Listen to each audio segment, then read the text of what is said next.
What's going on, everybody? This is Stubbs here from Retro Handhelds. I'm joined today by my good buddy, Retro Breeze, Mr. Shem. How are you doing today, man? Hello, I'm good. We decided to do something crazy earlier this week. We're like, hey, we're both getting our Loki units in. Should we do a impression stream together? Actually, I think that was your idea, too. And I'm like, yes, that sounds good. Right. Yep. So we'll see what we get into. You've already set yours up with games, with emulation, but mine I have not touched. So we're gonna see. You have the black unit, I have the white unit. We'll kind of compare and contrast. I have my trusty gnome friend here and my legally acquired Switch carts at the ready. Yep. I got my Sleepy Kirby. Yes, and you got Sleepy Kirby, and man, I love your logo. It's so simple and like refined. It's Neo Geo inspired. Joey's Retro Handhelds, the Loki. I am Loki excited about the Loki. I'm Loki excited about this. But enough about like us. Let's like see what this Loki thing is all about. So I got this from DHL yesterday.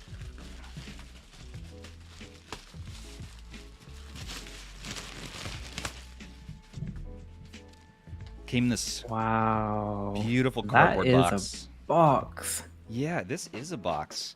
It has 4 sides, and it opens from the front. Inside the box, we have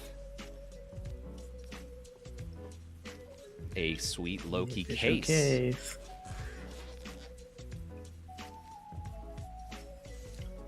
So you got the exclusive backer edition too. Oh, is that what this is? Yeah, so let's just, this device has been a long time coming, and not all of the, I think it was important for them to get it out, and so, the cardboard insert for backers, I guess it's better than nothing, right? I like it. I'll leave it in. Too. And I gotta say, the case itself is really excellent, and I'm sure we'll get to that when you get your Loki out. Yeah, it is a nice case. It reminds me of like a TomTalk case or something. Yeah, exactly. USB-C to USB-C cable. We have power for your country of choice. We have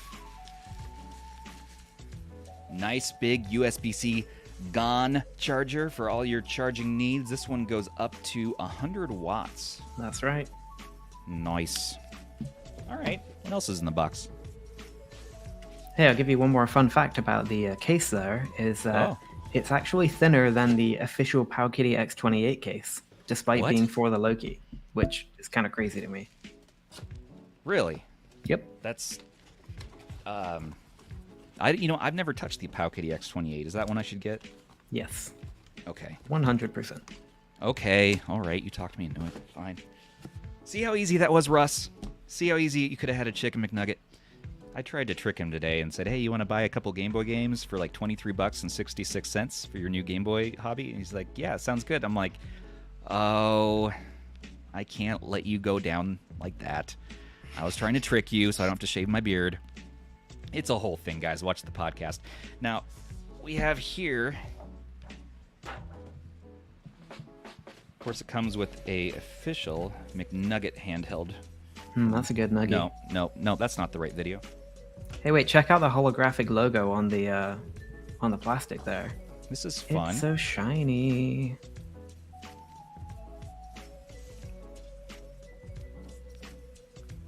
Kind of a weird box, all things considered, but I do like it. That's kind of unique. Fun. It opens up from the middle, as I understand it. Yep, right? That's right. Oh, wait. First, we got to look at the all sides of the box. Does it have like the SKU and information? No, it's clean.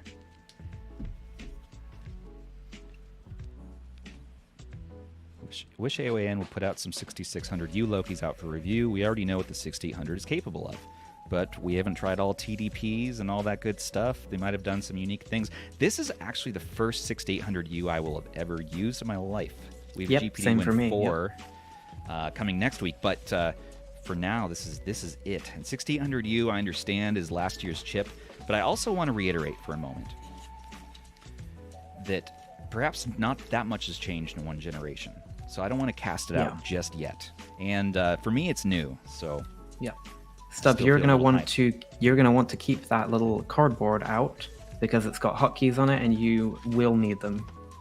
Oh, there are so many of them, and you're really gonna want to, like, keep them to hand. I've got mine right here as well. But Scott, the 6600U. So they've got actually a video or two up on the official AYN channel of the 6600U version. For the most part, it keeps pace with the 6800U, probably like in all tangible ways, as far as I can see. You know, in the ultra high end, in the ultra high end, you're gonna get some better performance on the 6800U, but yeah. Oh, moment of truth. Very good. Ooh, clean. Yes. Clean. You know, when I opened my Loki, the first thing that happened was I grabbed that plastic bag and my fingers went right over those analog sticks. Oh, they are massive. I haven't even touched them yet. Yeah, they are massive.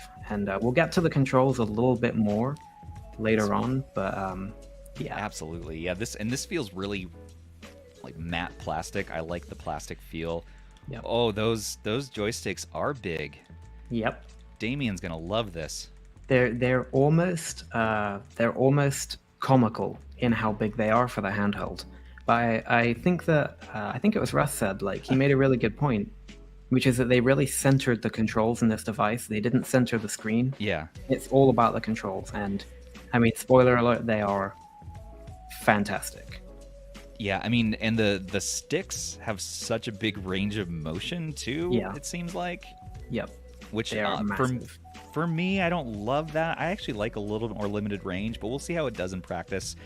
And these sticks are really comfortable, though. I have big thumbs, so those are nice. This is very, very clean. D-pad. Oh. Yeah, the D-pad is super clicky. It's a clicky dome switch, and I was really sad that they got rid of the PS Vita D-pad, but actually this one is just as good. It's so nice.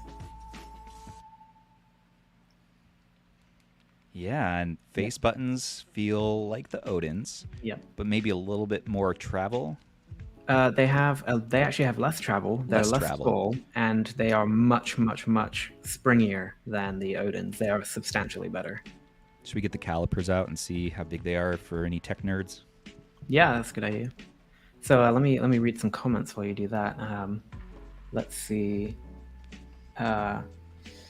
Is a new Odin coming out? Yeah, it has actually been announced. They haven't shown anything of it, but it is definitely coming. There's shameless plug. There's an Odin 2 video on my channel now where you can get the most recent information of what's going on with it. Do it. I would love those analog sticks available for the Odin. I mean, that's essentially what the Loki is. They built the Loki around having gamepad-sized analog sticks when it was originally supposed to look like the Loki. So, the Odin. And H, the face buttons are a soft click. Yes, the D-pad is that clicky. What do you say, Shem? Was the micro switch? It's a dome switch. It's a dome switch, right? Moving on to L1 and R1. And by the way, my caliper battery is dead, so we're just going to skip over that for now. Right. That's what the Fox is for. We'll have his video out, I'm sure, at some point. L1, R1, L2, R2. Oh, okay. So as I understand it, that's a whole analog L2, R2. Yes, it is. That's right. Feels nice range of motion there. That feels good. L1 and R1 are surprisingly not clicky for once. These are... Yeah, they're membranes. Membrane. Which is very unusual, actually. That's crazy. Yeah. I don't have an issue with it, though. I mean, that's... No, they feel great. Feels good. And the triggers as well, like, I don't know if you noticed, Stubbs, but they are massive. Yeah, let's see yours for a second. I want to see your Loki. So you have the black one. So here's the black Loki right here. With my phone in the background. Nice. But yeah, as you can see, one thing with the black model, it does very slightly pick up fingerprints, but they just kind of wipe off pretty easy. But yeah, he's a chunky boy, that's for sure. She thick. Yeah, exactly. And sorry, that's not a good idea. But I have been, this thing has not stopped for like a day and a half. I've just been using it constantly. So it's a little bit, loved already. But yeah, as you can see, I mean, it just looks amazing. But how's the smudging on that black? Because I was watching Russ's video, and he was showing that there were some fingerprints that do show up. Yep. But it's really not that much, and like I said, like they brush off really, really easy. Yeah, it's probably like the black Odin plastic, right? Exactly. Yeah. Okay. But yeah, it's not too bad. It's nothing like the PowerKitty X18S. Nothing like that at all. Good. Okay. Yeah, the PowerKitty X18S, that was a fingerprint beast. But the what was it? The A20, I believe it was. That was the greasiest handheld texture I've ever seen in my life. The A20. I don't think I've seen that one. It was a non-touchscreen vertical Android handheld, much like the TRDR Pocket. So. Sorry, I've never heard of that. Can you repronounce the name for me? The Turder. The AI. It's the AI powered handheld of the future. Gotcha. Yeah. It's been to space. Yeah. I'm just gonna wipe this off. Let's install the screen protector. I'm feeling. Yep, I got mine on there already. A relatively okay job for a clumsy man like me. I have my fan blowing in here, so it's the perfect time to not install a screen protector, but I'm not gonna go turn it off. We're gonna live life on the edge today, everybody. That's right. Wipe it down. Yeah, there we go. I'm just gonna block the wind with my body. Do it from the side. You can quote me on that. Oh, nope. There's already specks flying over here. Get out of here, specks. So, retro handhelds. Wait, that's you. Asked, what? Is it soft clicky like the Vita or like an Xbox controller? Vita. It feels exactly the same as the Vita or the Odin D-pad, just a slightly different shape. And I mean like slightly different. Scott, I wonder if AYN will actually offer joystick upgrades, or if future versions will have whole joysticks. It doesn't matter. These are some of the best analog sticks I've ever used in anything. Whole sticks are 99% marketing, 1% a fix for an issue that happens on like 0.1% of devices. I really wouldn't worry about it. But they have said that if they can fix the issues they have, they would sell them separate. I wouldn't be in any hurry to get them there.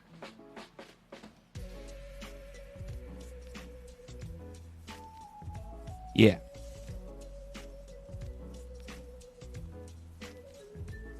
It's tough to see where the line, how to line this up on this particular one. Yeah. Because it casts shadows. Yeah. From the bezel there.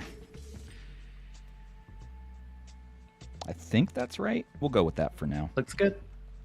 You know, people don't know this, but many of these TPU or these tempered glass screen protectors, you can actually pull off later, whenever, and just get a wet wipe and microfiber cloth, and you can reapply screen protectors again. Just very carefully peel it off.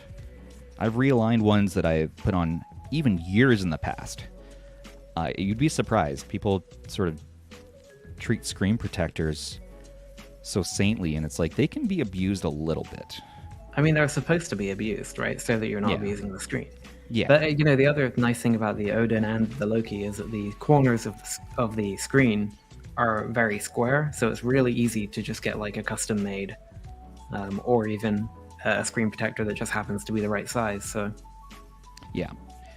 And we're late into the stream now. I don't even know if I mentioned this, but this is the Loki Max SKU with that 6800U. That's right, we talked about that. But this being the Max, yeah, we do want to see the other ones. I almost put an order in for the what are the remaining ones? The Loki Mini Pro and the Loki Zero and the regular Loki and the Max is what we have. Yeah, that's correct. Okay, so I almost got the Mini Pro, and then I said, you know what? I haven't had a 6800U before, so I actually backed a black 6800U Max right now. Yep. And while I was at it, this is your fault, Shem. You talked me into, with your excitement and passion, into buying another Odin Pro. So I ordered a black Odin Pro because I missed. After that podcast episode with you, I missed it, and I wanted to see it again. It's just something that I always think about my Odin whenever I go to play a game. Although that has changed a little bit. Maybe it's just changed very slightly. For the X28. That's the only thing you're going to see of that device in this one. but I still love the Odin gang. Thanks, Aish. Odin I think gang. Aish is logged in doing mod chatting right now. Yeah, he mentioned that. Okay, enough of my perfectionism with the screen. Well, let's do event smell. That's what. Smell test. Let's do a little smell Rooney. All right, I'm gonna come right up to the mic so that you can all hear it. Carcinogens. It's very. I said on Twitter, it's very neutral. Very neutral. It has a when it's on, it has a subtly sweet start and a kind of like a roasted kind of nutty finish. Yeah, it's almost so subtle. Yeah, there's almost like a little bit of a cilantro, like not essence, not really a taste, but an essence. I can't taste cilantro; it just tastes like soap to me. So. Me too. I have the same gene. You're one of those people. Oh, yeah, right. It tastes disgusting, and that's why there's like that hint of cilantro at the tail end. But if you kind of move it away from you as you're doing a smell, you won't catch that. So that's what I would recommend when you're smelling this. Yeah, that's pretty good. Mouthfeel. I mean, it definitely has a plasticky feel. It has a solidness to it that you can't deny. And as far as strength and durability, it feels solid. That's not. I think it's not going to pop. So if you didn't notice, this is a thick boy, by the way. It is.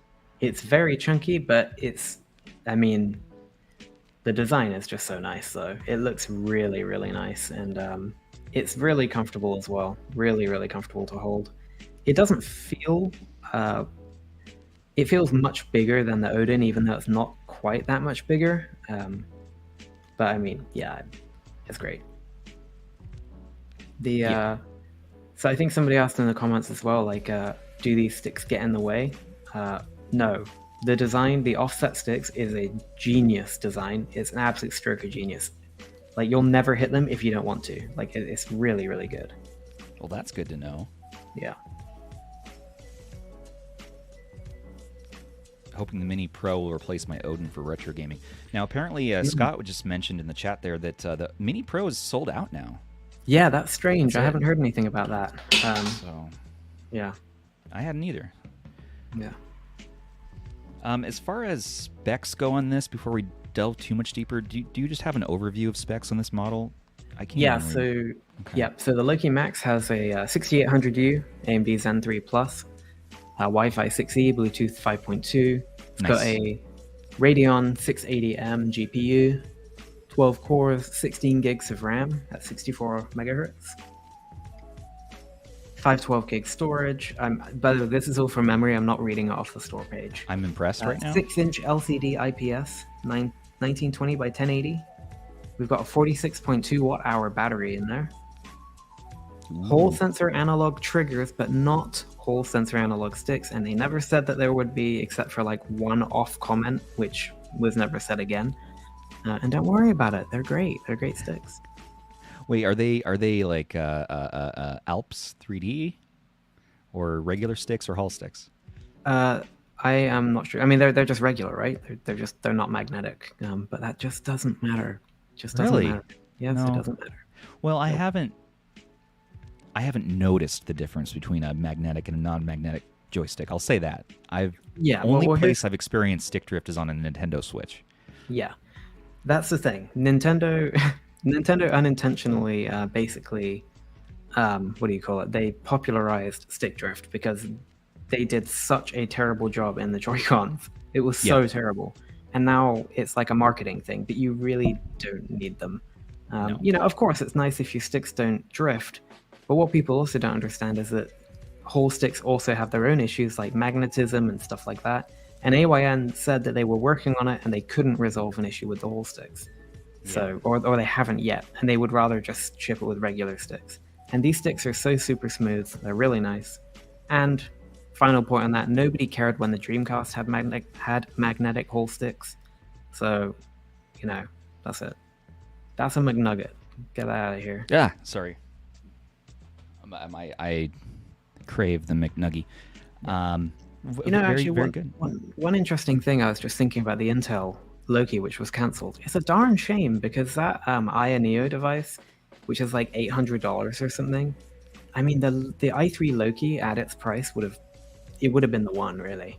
Wow. That would have been. I mean, that's the one I wanted to go for originally. Yeah. And I did refund many of mine because it was taking so long. And now it's happening, and I'm like, okay, I feel faith. You know, we're seeing the review units come out. Obviously, we're seeing the proof right here that they're here, and that made me feel good to reback. So I am a fan. Yep. What about this? What about I/O? So we got TF card. Yep, so an SD card slot, headphone jack. There's only one USB-C port, but it's USB 4.0. It supports DisplayPort, so basically video out, up to 4K 60 hertz, which is pretty unusual, actually. Usually you just get like 4K 1080, 4K 30 and 1080 60, but this one goes all the way up to 4K 60, so. Really? Okay, so we can put it into like something like a one of these USB-C docks with an HDMI output, and yep, yeah, it'll work great. The only thing is that the USB port is on the bottom, which makes it a challenge to use with that kind of dock. Wait a minute. What about with the Odin dock? Well, okay, it doesn't work though. It doesn't fit because of the position of the USB-C. Well, yeah. What if you took off the glass front cover thing? It's the position of the USB port on the Loki versus the position of the USB jack, I guess, on the port. And they also said it was never going to work. So AYN have said that they are not making their own dock. So I don't know. I'm not really sure what the docking solution is to this other than just a dongle, which is a little bit disappointing. Unless you want to put your Loki in upside down to the dock. I mean, come on. If they sold enough of these, there's going to be people on Etsy that are going to build a solution, that are going to make some sort of modification. It's just, you always see it. Okay, well, for input output, that looks good. I know that the sides has fun LED lighting, right? And around the sticks, you can customize RGB. That's right. Full RGB this time. Full RGB, not one static blue color. Yep. What haven't we covered yet? Also, the back, I believe this lights up, this logo. So there's a faint. That's right. There's a faint Loki logo. That's kind of fun. It looks much better on the black version, too. We'll have to take a look at that. And then we have, of course, M1 and M2. Yeah, and M1 and M2 are a little bit disappointing this time around, at least at launch, because you can't reprogram them yet. So they're just L3 and R3, which is, I don't know, it's a little sad. But I mean, I'm sure that stuff like that is just software, and, you know, AYN do a pretty good job on their software. So you just said do, I want to point out. So there's... That's the reaction. Okay, that's cool. You can keep talking. I was just being a jerk, mostly. I'll switch. Yeah, well, that's it. Switch to yours. Or... Yeah, so here's the... wait for my associate here, too. There we go. So here's the here's the black version with that light up logo on the back. You can barely see it with your eyes, but it does light up. It does look nice. And yeah, it's good. It does. But I mean, it's such a nice looking device, and you know, it does have that Odin DNA. It's substantially different from the Odin, but it still feels like the Odin's big brother or little brother, I guess. What are these buttons on top? There's two. There's a button on the top left of the screen and the top right. Yep. So this is select and start. Select and start. Okay. And then this is like function. This one opens the control center. LCC. Okay. And I forget what this one does. Loki control center on the right, and the left one maybe a virtual keyboard or something. Oh, it's the Windows key. Windows key. So I don't know what that means exactly, but all of these, all of these are programmed with different hotkeys, which you'll see on this manual. So, for example, well, I'll just show you. If you hold down these buttons for 3 seconds, you'll get a mouse. It will turn it from Xbox mode into mouse mode, so you can control a mouse with the analog stick.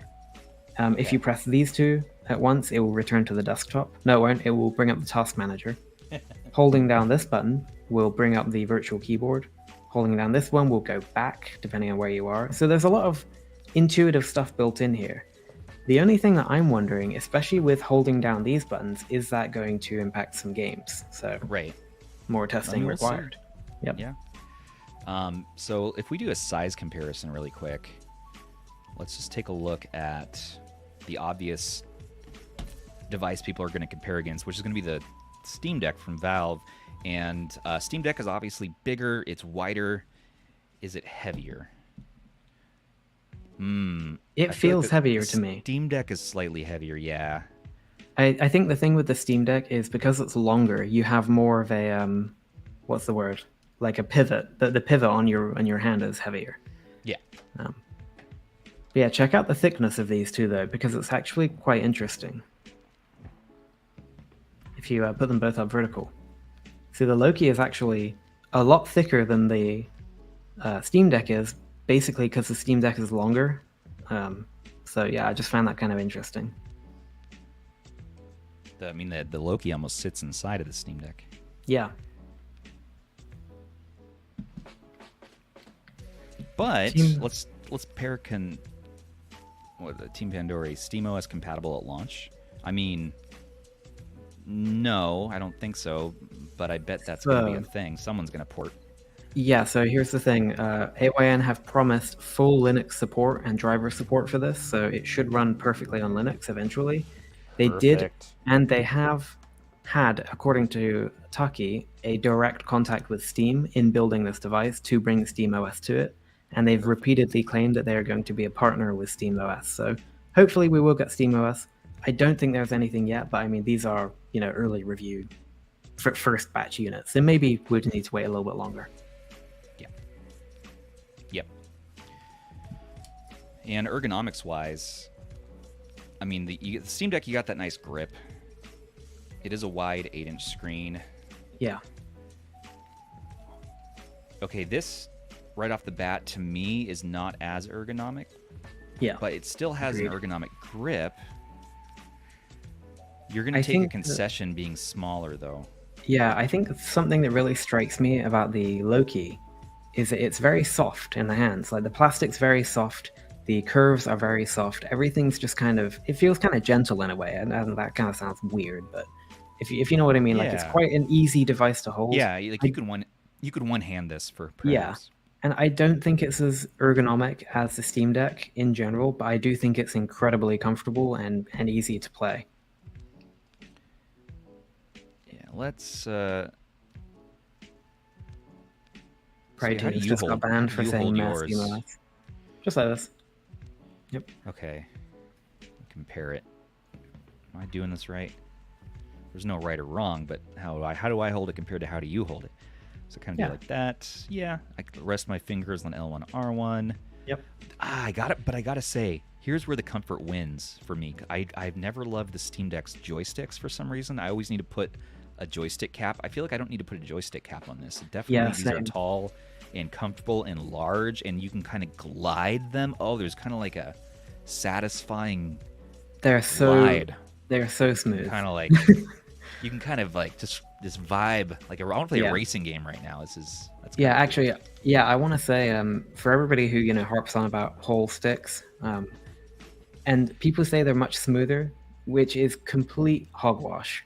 And these are the smoothest analog sticks you will ever use in your life. They are absolutely stunning. And something with the Steam Deck is I always end up doing this, like pushing the outside of the stick because of the position. Loki puts your thumb right on the stick, like right there. Oh, like, really? It's so good for that. And they're so tall as well that it just kind of naturally rests there. Yep. I love the D-pad though. The D-pad isn't a loud click either. Here, listen to this. It's like this really soft, satisfying click. Yeah. A little bit quieter than the Odin's D-pad, just slightly. Yeah, I wouldn't call it snappy at all. It's just a very kind of muted click. It's very, very nice. Yeah, nice play and travel on those face buttons. I mean, this feels high quality. This feels premium. This feels first party. Yep. Off the bat. But the thing is though, and here's where my criticisms may come in is how's the hardware? How's the software? What if let's turn mine on. Let's see what the first out of the box experience is like. Let me put one last note on the controls here real quick. Obviously we'll talk about this as we go along. I'm sorry, Chris. We love you, man. Sorry about that. Sorry. Please accept our shortcomings. Yeah, please accept our shortcomings there for both of us, and also subscribe for more. Yep. Both channels. So got the linked in the description. But yeah, let me say something real quick on the controls. And I really like enjoying things, and I like making the best out of things. And so I always like to look at things in a positive light, is what I'm saying. And I can say that I think the Loki is like world-class controls. Like, they are some of the best controls I've ever used on a gamepad or a handheld. And they are that good. That AYN, you can say what you want about them, about how long this thing took to come out, about all the design changes, all the delays, all of that. But in the end, I mean, what they came up with is stunning. It's stunning.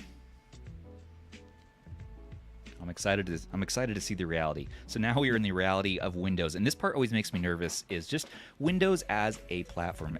You're no Windows lover yourself, and I am a fan, but I don't think it's ideal for a handheld. I always avoid these Windows handhelds. I always go for a Linux-based one, SteamOS, anything else. Jealous. Yep. Starting right out the gate, and this is not an AYN issue or a Loki issue, this is just my issue with Windows, is why do I need that 2007 text to speech right off the bat? Yeah. There should be a tailored Windows build for handhelds, I feel like. Some sort of... Yeah, they'll do it undoubtedly, I think, eventually. But one thing about Windows, like you said, I'm no Windows lover. I hate Windows, to be honest. But the Loki and using it as a gaming dedicated handheld has actually shown me that Windows is about 400 times worse than I thought it could possibly be on a handheld. It is awful. It's so bad. And this thing has really driven me up the wall. Not the Loki, but Windows on the Loki. SteamOS or just some kind of Linux or just some kind of gaming interface, you need it. One thing I did do earlier was I set Steam to launch on start and launch in big picture. And that was pretty good. That's where I usually end up too with these handhelds. I mean, even the AYANEOs, which are beautiful handhelds, Windows can ruin the overall experience for me. Yep. So I run jealous on those. Yeah, exactly. And that's going to be the lowest point, and it's tough. What other options does AYN have to load on here from the right out the gate? I don't know. Nothing yet. But they have promised full driver support, and also interestingly, they said that they've built Loki Control Center from the ground up to be cross-platform and work on Linux too. So the LCC Linux, what's it called? Loki Control Center. Yeah. Oh no! Did you connect to Wi-Fi? Yeah. Why? You haven't seen my video about Windows on these handhelds. You never connect to Wi-Fi during the setup. Uh-oh. Because then they make you put in an account, and all that you can skip the whole thing. What? Well. Oh well. It's all right. All right, now everybody pay attention, this is what right? 90% of people are going to do anyways. That's I know. Emulating that end user experience. Read everybody. If you want agreement. Sorry to talk over you, Stubbs. I just got to get this out there. Get it out of your system, yeah. If you watch this stream right now, look at how many things he has to say no to get this device going, like the telemetry. This is why I despise Windows. Yeah. There's so much. Yeah. Maybe we should count them when they come out. Oh, although if you signed in with an account, it might just skip it all because they already say yes anyway. But anyway, yeah, I haven't signed in with the Microsoft account, so yeah, I'll skip that for now. Well, and I'm sorry you did miss the mouthfeel ghost. You can rewind later or watch the replay. Yeah. Well, shall I jump into mine, or should we finish the setup on yours? Well, I want to see how long this is going to take. So I want to give no worries. Loki Zero's. I think the Loki Zero is going to be on par with the Win 600, so you kind of know what that chip is going to do. It is at a good price point, and it will actually be quite substantially better than the Win 600 because they're using the RAM. Yeah, that dual slot RAM there. Yep. All right, so we're going to skip over this, and they don't make They're it not going to let you. Yep. Oh, because I'm Wi-Fi now? Because you're on Wi-Fi, yep, you have to sign in. Oh, okay. So I think, we're gonna hold swap on. to you. This will take me a minute. We'll swap to yours. I think that if you keep clicking next, or if you put in a fake email and password a couple times, it will let you through. But yeah. Let's try. So shall I go ahead and turn mine on? Yeah. Perhaps. And yeah, somebody said about the Admiral Gonzo about the breathing LEDs. Oh, the LEDs are so nice.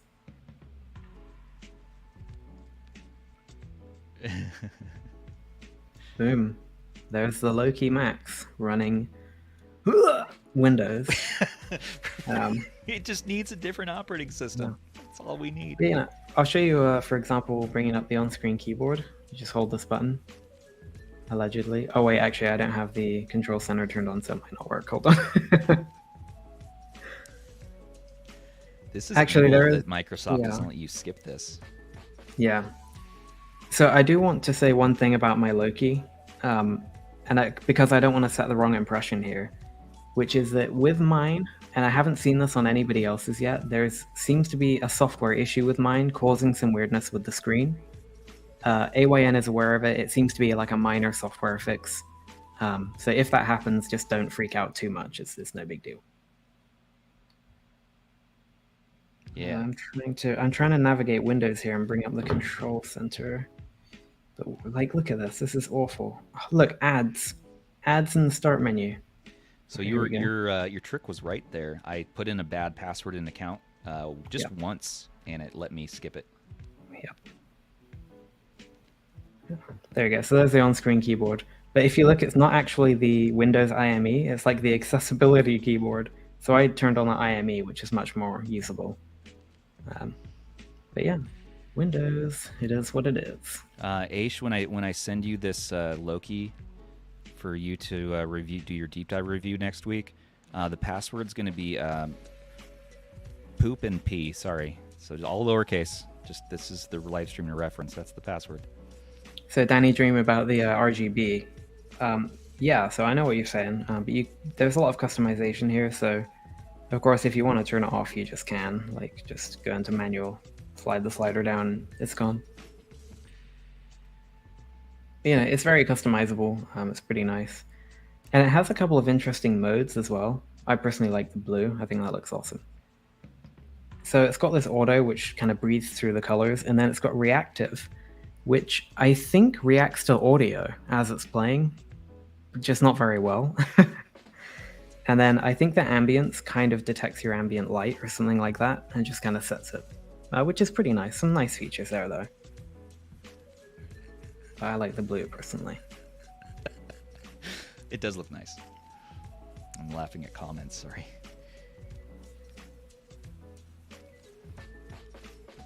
But yeah, I think I really would.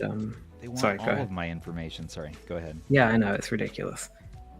But yeah, I mean, Windows is just not great on this. But you know, let me bring up Steam real quick, and we'll jump in.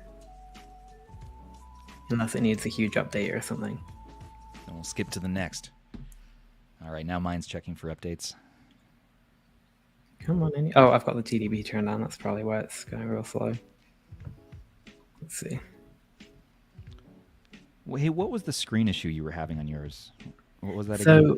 So, at some points, I think it's to do with the control center, but I'm not sure. The right side of the screen will kind of appear on the left and flash.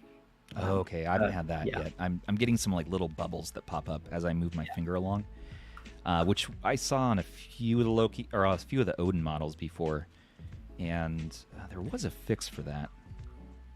But yeah, so you know, if you got Steam in big picture mode, you know, you can use it like the Steam Deck basically. It's very usable. So it's not the end of the world that it's on Windows, but personally, I will switch over as soon as I can. What game can we play? What do you got loaded up there? I've got a bunch, but a game that I really like on this is Forza, if that sounds good. Ooh, yeah, let's do it. Turn off the music. Let me make sure Alright, let's jump in. And I did get to a decent place.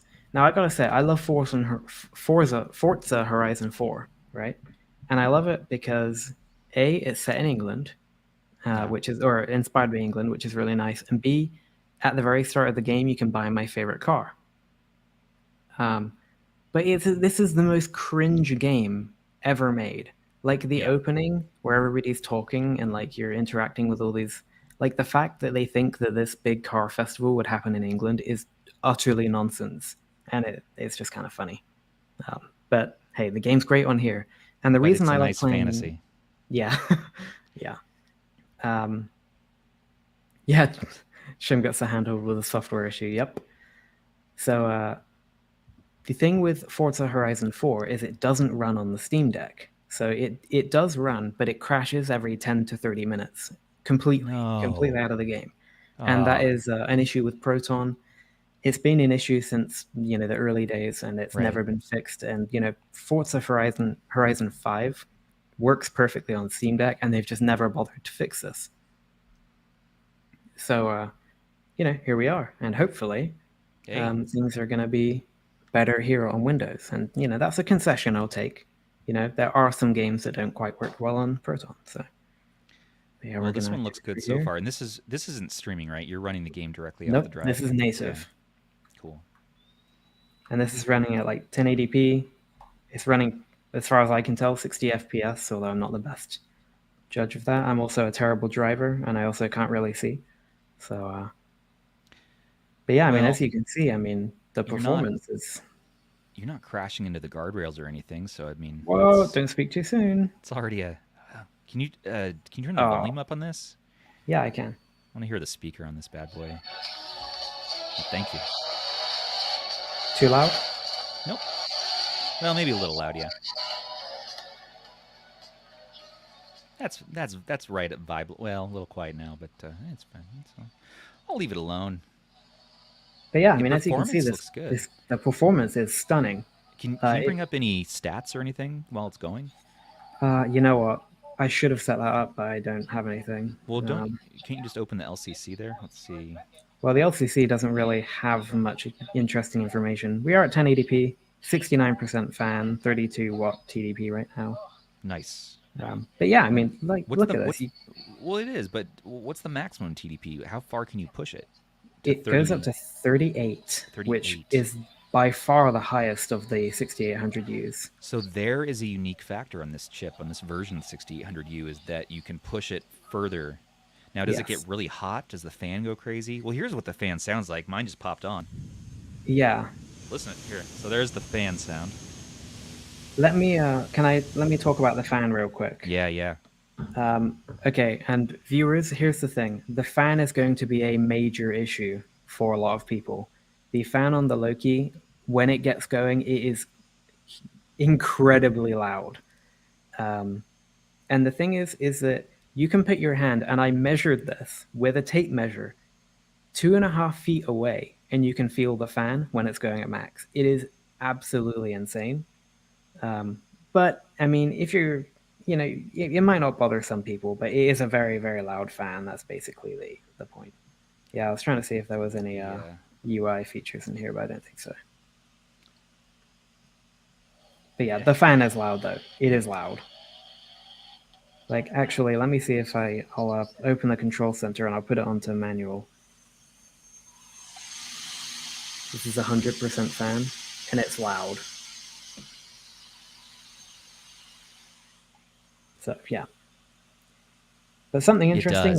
It is loud, but does it stay cool? Like, I don't care if the fan's loud as long as it actually doesn't get too hot and sweaty. Yeah, no, it seems fine. The controls don't get hot or warm at all, hey, which is really nice. Hey, Team Retro, thanks for dropping in.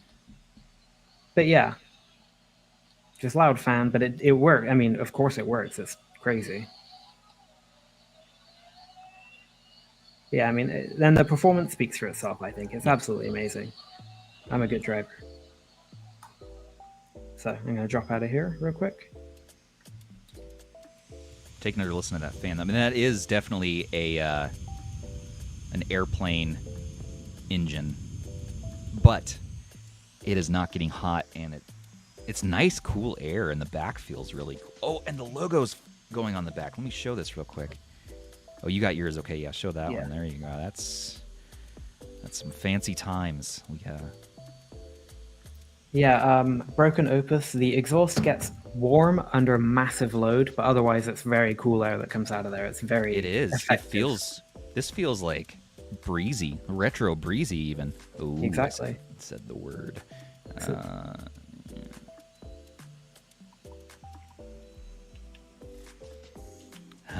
Shem hasn't installed Linux yet, but I bet we can get a jealous build for this sometime. That'd be cool. Yeah, I haven't installed Linux purely because of this live stream.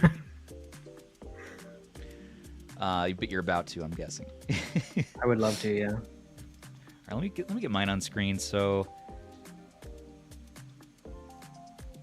I plugged in my little external hard drive here, and I have some emulation loaded up. If we want to take a quick early peek at emulation, and then we can go back to some Windows. But I wanted to see if this works right off the bat. I have Launchbox pre-configured. Oh, I got to install .NET. It's always something. And here's the other thing. This is with Windows. It's always something. No, I don't want Edge to be my browser anymore. Yeah, Pixelated Paul said what I was going to say as well. Taki made his own custom fan curve, which ran the fan at mostly 10% until it gets really high. And I think it's gonna be what you're gonna want to do. Yeah, I think.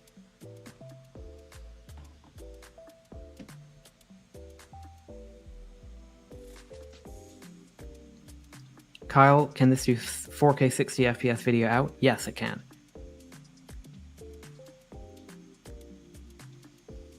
How's the brightness on there on mine?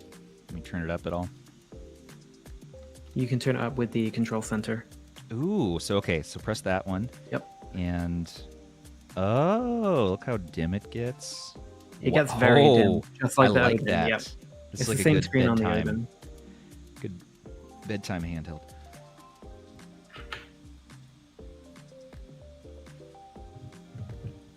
We got manual, fan mode, auto. So auto definitely takes that fan straight down.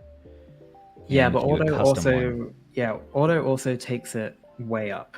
So Stubbs, if you change it to custom. Okay. And then hit the blue fan icon. Okay. Yep. So we got this. So here's the curves, yeah. So you can change it like that. What do you have yours set to? Mine has just been on auto. Yeah. Okay. All right. Well, I'm gonna leave it on auto for now. The thing is that lighting. I think the fan gets really loud and it's really strong. Give me green. But maybe you don't need it that much. It is amazingly strong. It's funny, Aish on our channel here, he figured out that the Retroid Pocket Flip fan was being blocked. The airflow is being blocked, so he modified it and moved some components around, and now it has free flow air, and that fan is way better now. Not making that whirring noise, and it's much better. So this one is a nice open air intake system that obviously doesn't have blocking, and it's good air that's being pushed out. I like that. Yeah, it's like a jet engine. It really is. It's pretty impressive. The auto landscape portrait switcher is pretty sensitive too, so just be wary, or just be aware of that rather. You can change from auto, reactive. Scoobity scat scat scat. No, it's not music based. Quite get that to do anything that I could recognize. Ambiance mode. It's very ambiantis. Ooh. Manual mode. I can just look at that. All the colors of the rainbow. Here we go.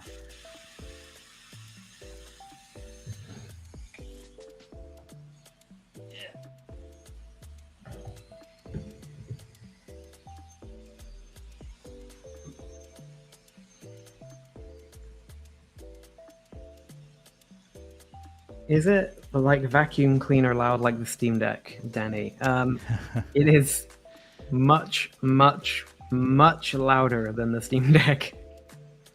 Yes, it is louder than the Steam Deck, confirm. But that's at maximum fan, so maybe, So if we dim it on its lower settings, that's a little tamer. I like that. We take it through. Got yellow. Ooh, we can match my purple backdrop there. That's fun. Retro Tech Dad Rob is gonna like that.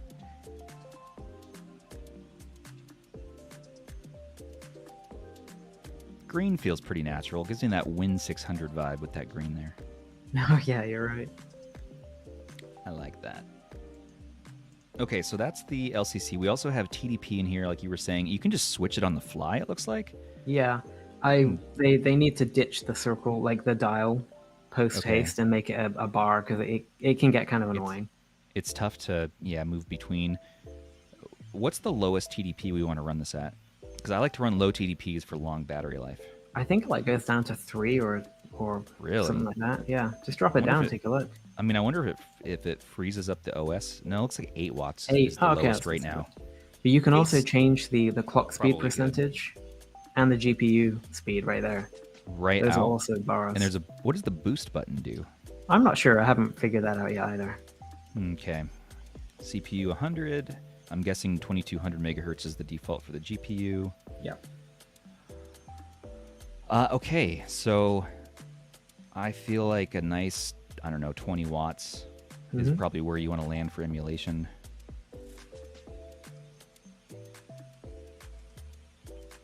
We got our runtime going. There we go. Okay, let's open up the launch box again. Thanks to LCC. Push that button. Ooh, it goes away. And that one is the Windows key. Or rather, it's the Xbox key. Yeah, that's what it does. I was trying to remember what that button did. Yeah, it brings it like the Xbox interface. Yeah. Okay. What even is that anyway? What does it even do? I don't even know. It's just their gaming-centered function bar, basically. Yeah. And you can probably remap that somewhere. Yeah. Oh, come on. See, I gotta get into big box mode, because look at this gaudy start menu you have down there. It's awful. Let's get this straight into... Can't even remember. It's been a while on this one. Big box. There we go. Edge uses up a ton of browsers and memory, so we're going to drop that out. Yeah, Carlos, about Linux support. Yeah, I think you're right. I think Linux support will come really quick. And in fact, I'm almost certain I can install Linux on this right now and it will work fine. But I haven't done it because of the stream. Is there no way to pull up a keyboard easily? Yeah, hold the top right button. The start button. Yeah, hold that down. Hey, there we go. Because I definitely want to get dark mode on here. And then what I did on mine is I enabled the actual Windows IDE. What's that? It's like the more touch-oriented keyboard.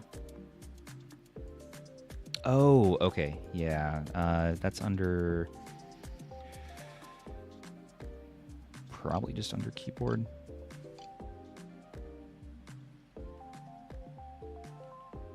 Hardware keyboard settings. Touch keyboard. And there should be a setting. Oh, yeah. Here's what you do. You want to go into... Hold on the start on the taskbar and go to taskbar settings. Or maybe, right-click on it. That's what I mean. Oh, okay. Sorry, the taskbar itself, settings. like an empty space on it. Yeah, like right there. Taskbar settings. Taskbar settings. And then there's a keyboard icon somewhere. Touch keyboard. Yep. Turn that sucker on. Always? Always, yep. Now hit that sucker on the taskbar that just popped up, and you're good to go. These things? There's a little icon. A little keyboard icon right there. Oh, I see. So I can just touch that, and that brings... Oh, this is a way better one. Yeah. Now, does that tie to this start button No. still? No, okay. You wish. Will wish. And I wish, yeah. I don't want all this junk here and all this garbage, all these search boxes. Get out of here. I want a nice, clean start menu. I don't want Edge. I don't want folders. I want nothing. Okay, now we're in big box. And the controls work right off the bat. I love that they added 3D box art in here, but... Oh, and by the way, if anybody's wondering, the Loki control pad is an Xbox input, so it's X input. So it'll work with basically anything, even remotely modern, and most emulators and stuff like that with no configuration needed.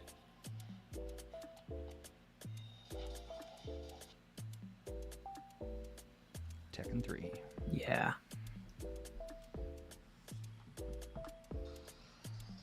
I could almost just tape this hard drive to the back. How much space do we get internally in this? I'll have to look.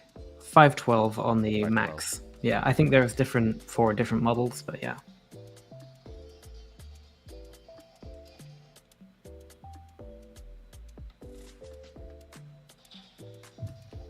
That's strange.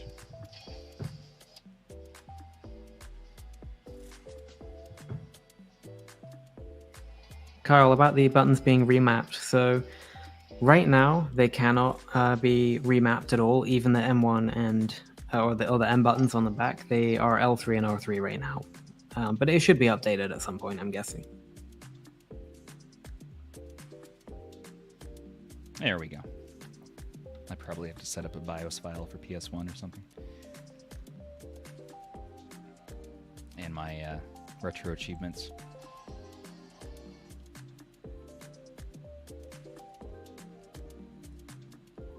You know what I need to do? I need to open up RetroArch for the first time. There's a couple steps I need to do for emulation. Let's swap back to yours and show some more Windows games, Hold on. maybe. My desk is mine's actually rebooting right now. Okay.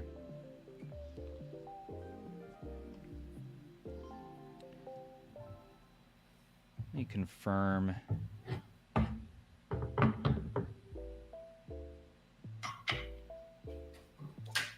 Here, I'll do this just for the viewers. Here we go. Here we go.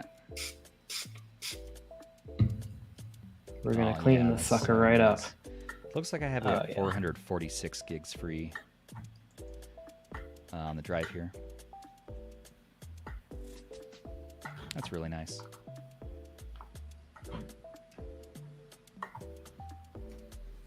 So, Pride Tunes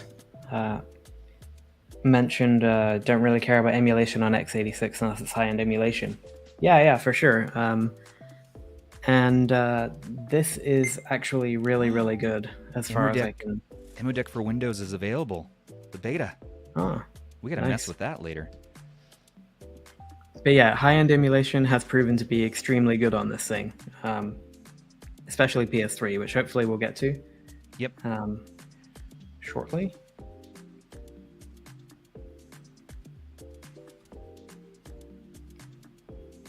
All right, here we are. So you know what? Why don't I just go ahead and do that? Yeah. If you guys want to see. No, we're not going to do that. Let me see. Let me open the LCC real quick. How do you... Oh, what's this? Shem, why is your room so dark? No windows. Ha ha ha. That's good. Very good. Ha. I'm low-key impressed with that joke. That's one.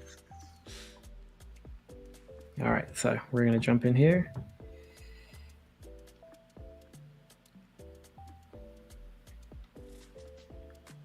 So I'm going to go into PlayStation All-Stars Battle Royale, which is one of my favorite fighting games. And everybody that didn't buy it, I've got a problem with you. So there we are. That was a joke, by the way.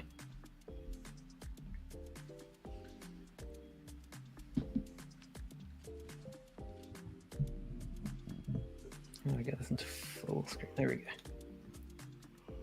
So yeah, this game is, in case you don't know, it's Sony's attempt at Smash Bros. Right. And I love this. Yeah. The worst thing about this game is the first time you turn it on, it comes up with a prompt that's like, do you want to do the tutorial? And you say no. And then it's like, are you sure? And you're like, yes. So I'm just going to jump into a basic match here. So yeah, this is PlayStation 3 emulation with RP... SS3? Yeah, RP3 Plus. PPSS 18, P3 45. Intel Pentium 4. Oh, you're gonna have to ignore the rumble. I didn't turn off the vibration. Yeah, as you can see here, the performance is pretty solid. Yeah. Are you playing with Sweet Tooth there? I am Raiden versus Kratos. Oh, Kratos. Okay, there we go. I love Battle Royale. I used to play this on my Vita a lot. It's so good because when you bought this on PS3, you got it on Vita for free. Yes, you did. Versa. That's so something good. you just don't see anymore. Oof. Jamie said try MGS4. No. I want my Loki to last more than like 5 minutes.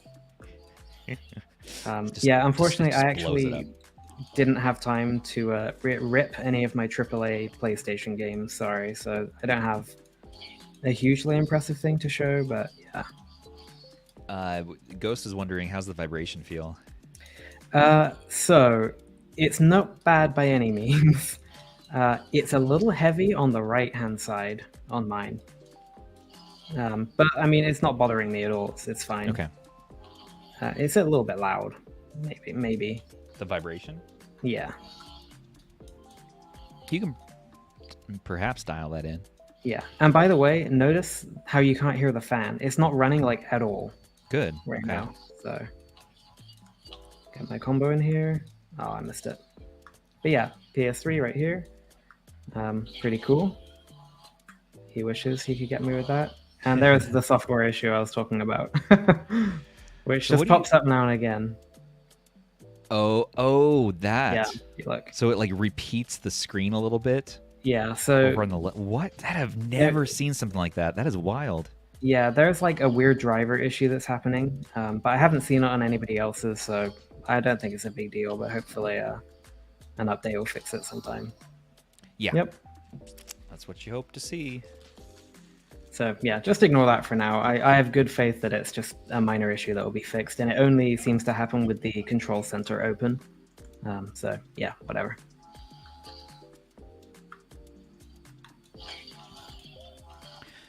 I haven't seen that on mine yet, but we'll see. Yeah. Anyway, let me jump out of here, and I will. But you're saying if that does happen, then just close the Loki control center, open it back up, and that resolves it? Okay. Well, you need to close it, and then I just turn it to standby and then back on. But again, I don't think this is going to be an issue that anybody's actually going to have. Okay. Yeah. Early days. Oh, I figured out my issue with my my emulation. So my drive needs to be the E drive. Everything's mapped to the E drive, and so I need to fake or create a partition or something as a D drive. Or I can just change it to the E drive directly. What am I talking about? I got this. Let me show people how to do that. If you needed to know. This is just a generic Windows thing you can do, but if you go into my computer,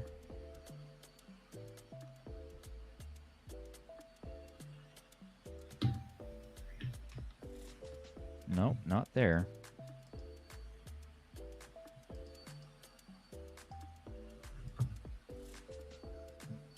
I actually want the little keyboard this time, because I can move it around at least.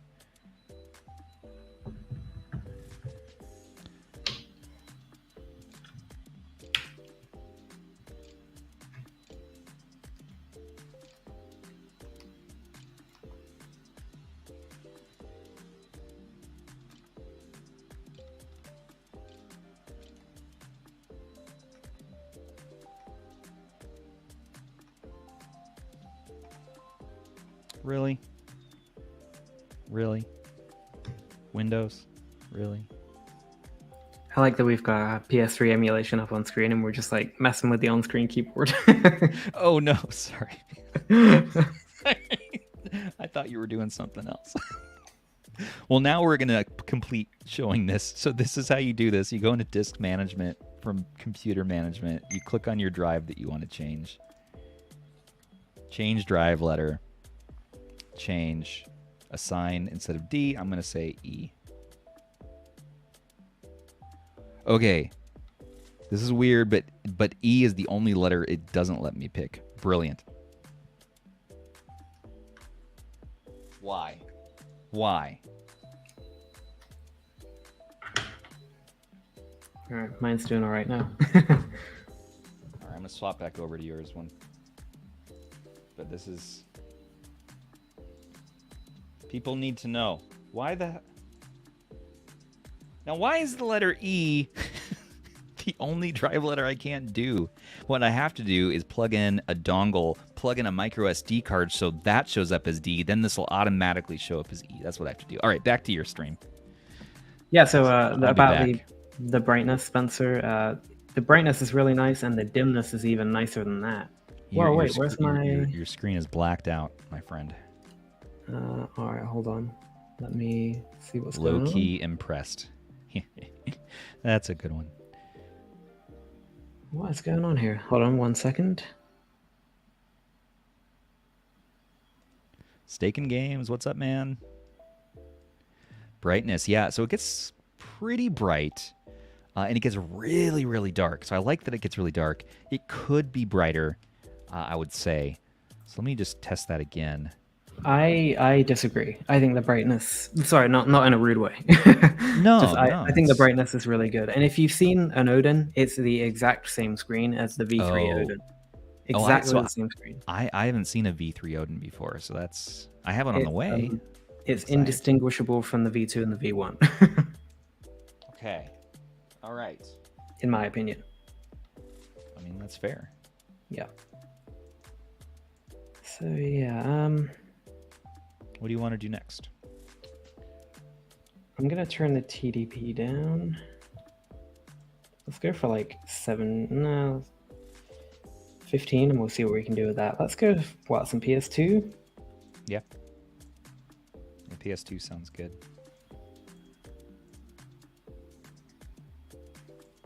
Here's one I prepared earlier. So this is Dirge of Cerberus, Final Fantasy VII. Ooh. So you're doing PS2, so let me swap this thing out here. I forget what I'm supposed to do here. Maybe shoot some things, I think. But I mean, to be honest, PS2 is flawless in every way. Like, there's no issues whatsoever. You can just max out. Yeah, you can just max it out. It runs at 1080p. This is at 15 watt TDP. I've never played Dirge of Cerberus. I like the cape animations. I always forget what to do at this point. Oh yeah, you have to talk to the thing, and then it lets you fight the new enemies. Ridiculous. But yeah, I mean, it's completely maxed out here. Where's the other dude? He's up in the window, if I remember right. Oh, there he is. Sorry, I can't really see the screen because of the angle. Just you're kind of guessing. Bad playing, yeah. I know that pain well. Sometimes you often have to set up some sort of elaborate mirror system so you can see your screen when you're recording. But yeah, I mean, we're absolutely maxed out with PS2. There's no issue at all. Yeah, this is a game that usually struggles as well. Especially on the Odin, I was pretty disappointed with its performance. Maybe I can crank up the TDP a little bit. But yeah, good stuff. It is good stuff. Do you want to try Xbox next? I can have that ready to go here. Oh, on yours? Yeah. Hop around a bit.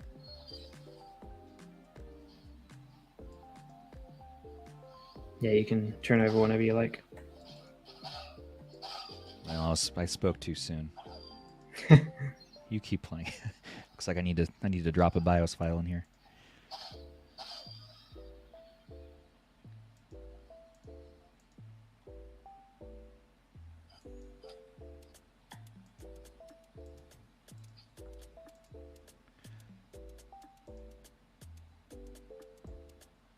So Odin Screen Protector will fit exactly the same. Yep, that's exactly right. They already said that in Discord as well. Oh, really? Because it's the exact same screen. Maybe I can turn this up a little bit. Yeah, there we go.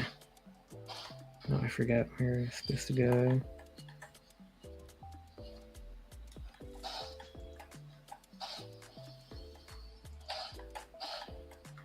By the way, in case anybody's wondering, I really love this game in like a weird way, because it's like the most boring shooting game ever. And it just kind of sucks, and I like it because of that. So no judgment for playing. No judgment here.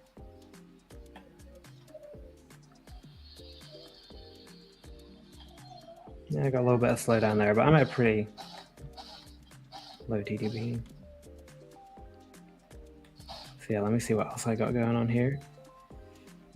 I'm not sure, why not. So what else do I have on here? Can we do GameCube? Show some GameCube maxed out? I actually did not load any GameCube on here, I'm afraid. That's okay. What else do you got? Switch? Vita? Yeah, maybe Vita? Vita, yeah, okay, so I haven't actually tried Switch yet, but I have tried Vita, and here's one I prepared earlier again. So this is on Vita 3K, and we are going to jump into Soul Sacrifice, which is one of the Vita's absolute best exclusive games. It's such a good game. Oh my god. What? I was about to say they Americanized the SD card slot, but no, it still goes in upside down. Okay. Sorry, I was low-key excited there for a second. That's 2. Nice. How are the ergonomics, Team Retrog? Yeah, really, really good, I think. I think it's a really comfortable handheld. We touched on it briefly earlier, and something that I feel is it's a very soft handheld. Like, all the curves are very smooth, the plastic's very smooth. It's comfortable, for sure. You're doing Vita now? Yeah. Cool. Oh yeah, there's a weird issue with Vita 3K as well, so just ignore any weirdness here. It's like a bug with the emulator or something that makes loading take quite a long time.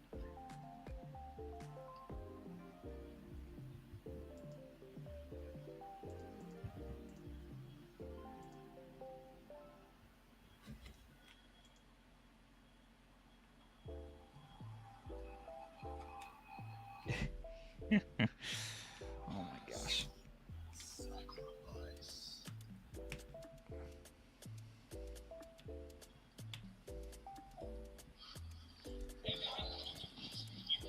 This is Libron, the talking book, of course. So this game is like Monster Hunter, but with like really kind of like what's the word, like abstract body horror, surreal demon stuff going on, and magic. So instead of like having a weapon, you have a loadout of spells. You can have up to 6 spells at a time, and they're really unique. Like, one of them might shoot some rocks, one of them might be like a sword made of ice or something like that. It's pretty cool. So here I'm gonna jump in.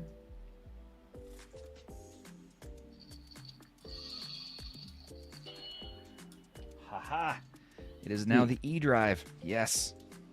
So Gonzo said their software can be fixed with time as long as the thing can run. That's all that matters. I have had that display issue a couple of times, but earlier today I played for like 4 hours on charge and I had no issues whatsoever. So it just seemed to be kind of random. But yeah, here's PS Vita emulation. And I was saying to Stubbs earlier that I had no idea Vita emulation had come this far. It's really, really awesome. It's surprising. Yeah, I mean, and on here, like yeah, with these controls, it's just brilliant. Now, you can hear what sounds like audio crackling or lag, but I think that's just your stream. That's just your audio coming through your microphone. That's not quite, because any of the menu music in any game you've played so far sounds like this, where you can kind of barely. It kind of cuts in and out. Your voice is really clear, but the game audio, it's hard to hear. Okay, I'll just turn it down. But the audio is great though. The audio on the Loki is really good. You have these nice front-facing speakers and all that. So I'm just gonna sacrifice a cat. I hope nobody minds. Yeah, I've done a few of those today. Sacrificed. I always start the morning out by, taking out a few of the neighborhood cats. That's taking them out, like to lunch and stuff, not to do violence upon them. Oh, I was sacrificing it to restore my blood powers or something like that. So yeah. Well, we don't usually do the like rituals, the blood rituals, until later on in the summer in my neck of the woods. So a little too cold for that right now. But it's Oregon, so strangely, it's really, really hot one day and then too cold the next. So it's been like that here as well. You're over there in the UKs. Yeah. So Kyle, the stream is 30 frames a second, at least mine is. The game is running mine is too. solid 60. So yeah, sorry. The setup I'm using now, if anybody saw it, I think I'd be banned from being on YouTube forever. So just don't think too hard about it. I won't. No judgment. We cannot judge. We cannot judge. Yeah, so there's Soul Sacrifice on Vita. Vita emulation. I mean, this game looks like a PS3 game, and it runs absolutely perfect. The fan's barely running. I can't even hear it, like, hardly at all. Zoo, you calm down over there. I worked really hard to get subs, and Stubbs is going to lose them all tonight. Yeah. Lucas, Mega Striker, what's going on, man? Lucas runs, and it helps us out with some of our performance spreadsheets, compatibility spreadsheets. Oh, yeah. Big help to the community. Love his content, too. Gotta get, Lucas, we gotta get you on the show sometime, man. J-Lash wants unsubscribe. You know what? Or here's let me run another one by you. There's the other thing you could do is subscribe for more. Yay! If you like what you see, subscribe to Retro Breeze and RH, please. Yeah, so somebody said if you look at my hands, they're not at 60 FPS. I do find that a little bit insulting, but I know what you're saying. Sorry. I mean, that's literally what I just did in the game, so... I mean, that's fair. I think we've got a Vita 3K loading. Yeah, no here. killing animals. Our podcast and our streams take a violent turn sometimes. But we're all in good nature over here. The game is called Soul Sacrifice. There was a cat with a soul that needed to be sacrificed. What's the issue? What's the problem here? I mean, this is just classic lore. See, murder is what we're here for. A beautiful stream-appropriate game. Joyous for everyone. Zoo was getting really mad when I was trying to teach the AI to murder in the TRDR pocket. Oh, yeah. He was not pleased. See, like, dying rats. Should we save them or sacrifice them? What are we doing? First reply gets it. Stubbs is feline.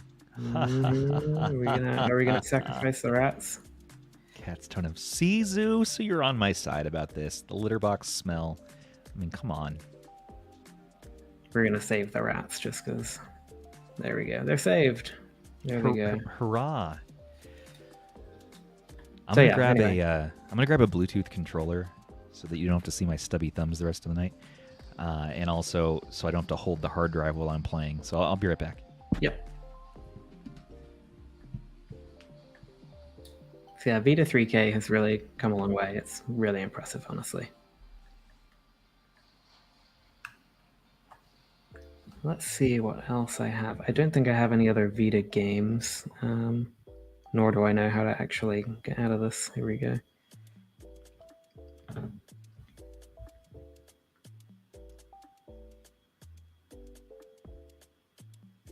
So I have some Wii U here with C emulator now. C emulator, who says that? Oh my goodness. No, I'm not starting it for the first time. Let me see. Hold on a second. Oh, that's weird. I did test this earlier on. Huh.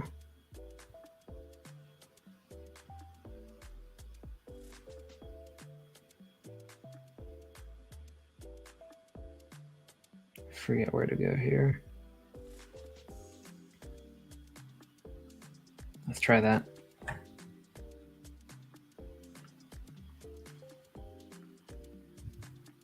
Ah, Fast Racing Neo on Wii U. Yeah, that was really good. There was one on Wii as well, right? And that was also pretty good, if I remember right. So I run Nintendo controls here. Now, I'm not sure if my shader cache is going to load properly. I did try earlier and it was fine, but if you notice any like stuttering, it's probably just the shader cache, so I wouldn't worry about it too much. Oops.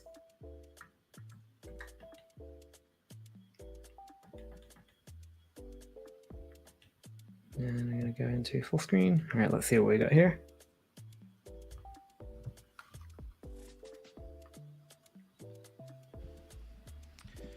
Yeah. Yes, this is Wii U, Jalash. Wait, this isn't Vita. Nah, I changed. What is it now? Wii U. Ah, very good. Oh, no boost. That's embarrassing. U. That's one of those Mario games. Darn, my stream does look really bad. I apologize for that. Looks pretty good to me. Just trust me, this is running like... If it's not full speed, I can't tell, so... Yeah, so what people are seeing here, unfortunately, is the fact that your cam's picking up 30 frames per second, but the game's running at 60. Yeah.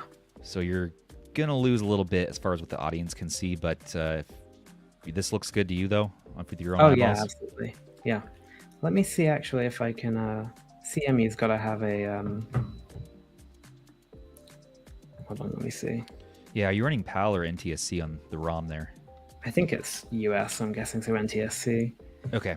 Yeah. How do I get out of... Hold on, let me attach my handy thing and get out of full screen here. Hey, thanks, Team Retro. Have a great night. The Wii U is a consoleized DS. Yeah, that's about right. There we go. All right. So let's go into... Does anybody know how to activate FPS on here? You're in the standalone. I'm not sure on that one. Overlay, FPS, position, top right. All right, let's try this. We'll go back Good to see you, friend. Full screen here. All right, let's see. So yeah, if you can see that in the top right, I mean, we're at 59.5, 60 FPS. I cannot tell that it's not absolutely full speed. It's really, really, really good. With the occasional hiccup because of the shader caching, but I mean, I've played 2 races other than this one, so.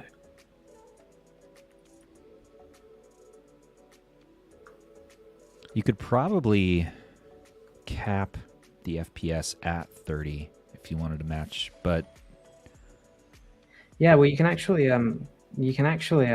catch it in or you can. How do you do it? You can do it in here as well. Oh, yeah, if you go into resolution, you can change it. You can lock it to a certain FPS.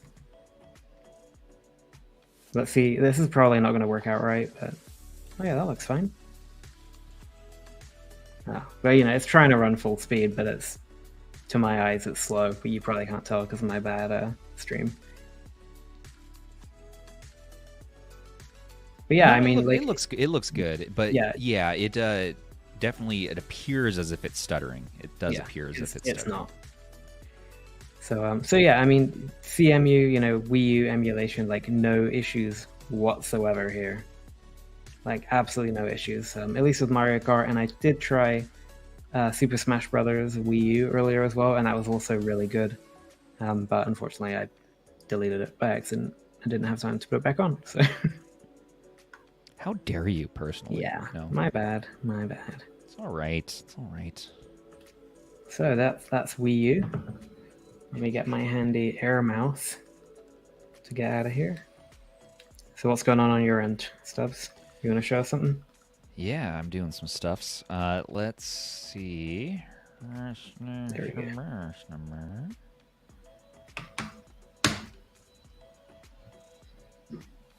So got the nope, not that.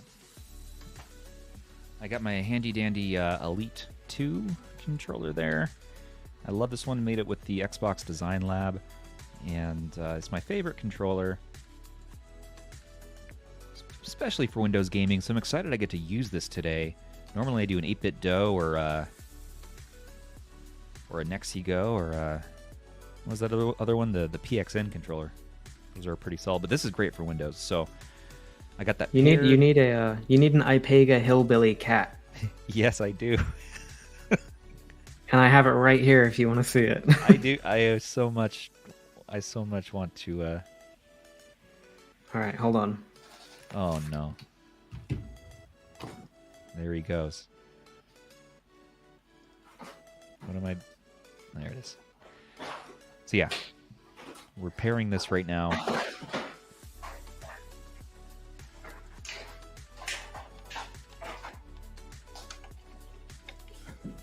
I also paired myself a mouse. This is just a Surface mouse.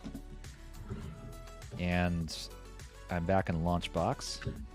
Here's the Hillbilly Cat, the greatest Nintendo Switch controller ever made. Oh my. What is that? Don't forget this. This little nubbin right here. We can unscrew this. And yes, it does work on Steam Deck. And Android. Hold on. It's got a bit of a screw to it. There we go. So, here you are. We're going to pop this off. We're going to screw this sucker right on. And you've got yourself an arcade machine. Hey. Full review coming soon. Oh. Spicy. Anyway, back on topic to the AYN Loki. I want that controller now. Sorry, I'm distracted. I'm pulling up Amazon tabs, like everything's happening. Okay, so let's do a little more. We'll do a little more emulation. People really want to see what we can do in the high end, so I want to push it. I think I have some Xbox set up on here I was going to show.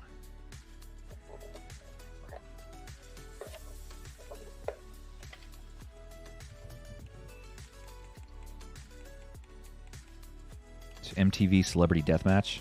It's definitely what we should do. Oh no. The game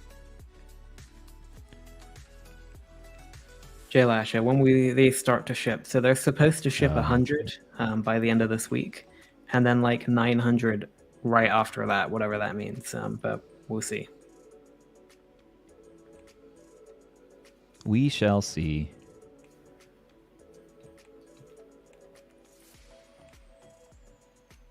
Should I do Switch? You can try. So, Nintendo, I bought this game. This is... Bleh. Look. Mario Kart 8. I am playing it in an alternate method.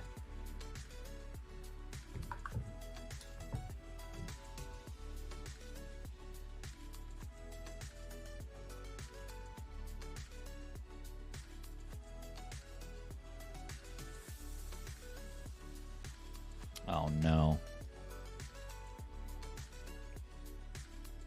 Did not come prepared for this one today. Encryption keys are missing. Do you have Switch on yours, Shem? I do. Yeah, let's switch to yours. Some of you might know this little man named Curbst. But here's Kirby in the Forgotten Land. So let me just crank the TDP up a little bit here. Right to jail.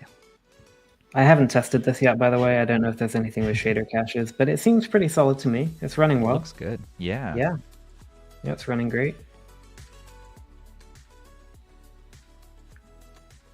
I also think that I'm on docked mode right now as well, not handheld. Yeah, So if I was on handheld mode, it might run a little bit better even than this. But I mean, it looks absolutely great. Yeah, it's controlling great. And again, I gotta say, these are world-class controls. They are so good. They feel absolutely amazing. This is a 16 by 9 screen, right? Same as the Odin. Yeah, that's right. And it maxes out. It maxes out at 1080p, I think. Yes, that's right. Okay, not bad. So we're already beating the Steam Deck there. People are asking about what about the ROG Ally? Is this handheld still relevant with the ROG Ally being available? Here's my answer to that question, right? How often do you realistically upgrade your laptop or PC? Right? If you get a laptop, you're probably going to have it for 2, 3, 4 years or something like that, realistically. You know, the Steam Deck is plenty powerful, and that's less powerful than this. The Steam Deck is still relevant, so why isn't this? And I think that the thing is, yes, this is way late to market. Like, nobody can deny that. They took way too long. But it doesn't make it obsolete by any means. And, you know, my experience with it so far has been really, really, really good. And, you know, with the Loki, what you're getting is these incredible controls and a more compact mini PC, I guess. So I don't think it's obsolete by any means. Sure, there are handhelds coming out with better chips, but even the 7000 series really isn't a huge jump. It's a little bit more efficient, but not necessarily better performance. Yeah. Or not hugely improved performance, at least. So yeah, I'm getting a little bit slowed down. I think some of this is shader caching because it's going from like full speed to lagging a ton whenever anything new happens. So I'm guessing it's something to do with that. It's freaking out a little bit. How do I chop? I forget how. This is Yuzu, right? Yeah, this is Yuzu, and I haven't tested this yet either. This is the first time, so yeah. A little bit of configuration to be done. Well, I'm loading up GameCube right now on mine. Yep, which is emulation that should be working pretty flawlessly. But I've been wrong before.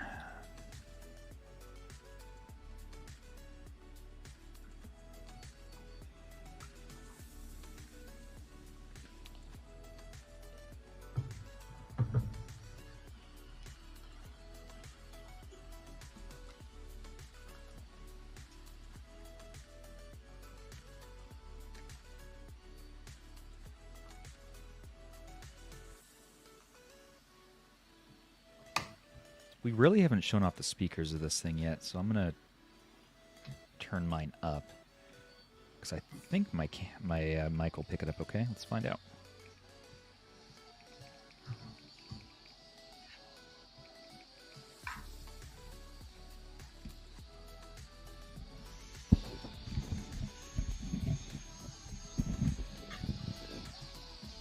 Might want to turn the background music down. Exactly. So 2 front-facing speakers.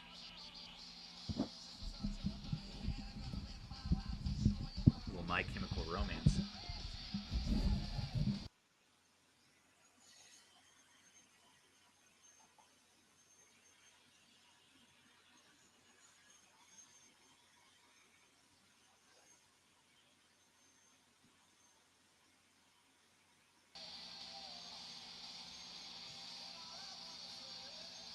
There we go. Hear that okay? Yep. Cool. Yeah, sounds good. But yeah, the speakers are good though, right? They're loud and they're on the front, and in my experience, my hands don't block them while I'm playing, so.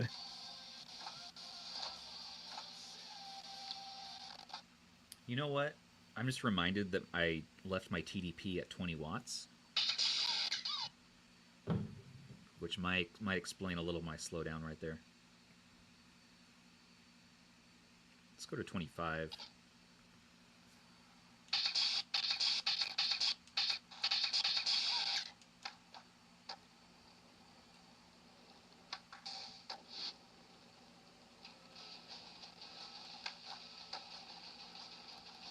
Looks good to me.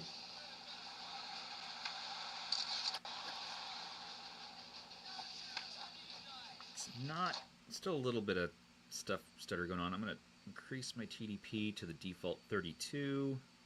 That fan is now going pretty well.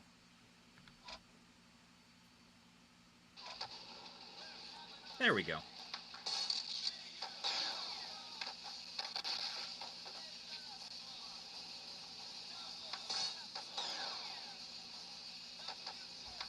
Turn the brightness down a little bit.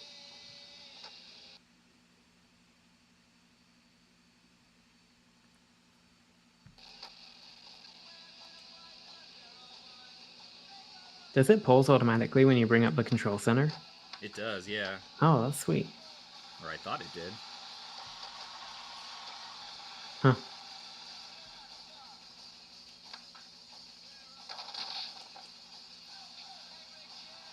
I'm making a vow to get better at live stream game playing. I'm gonna practice, man. Yeah, I'm gonna need to think about my setup too, because that gameplay that I was showing did not look good. Sorry, everyone. It was running pretty well. It just looked really terrible. Well, it's tough to push a stream at 60 FPS for one thing. Yeah. I tend to leave it on 30 also. But I guess for these higher-end handhelds, we should think about running it at 60. Yeah, it looks pretty good. How's it on your end? It feels good. It feels good. It sounds good. I mean, So I think I have GameCube on here defaulted to 1080p. Might even be higher than that right now, actually, because I think this hard drive is from my main PC, so it might be trying to push 4K unnecessarily so. Hmm.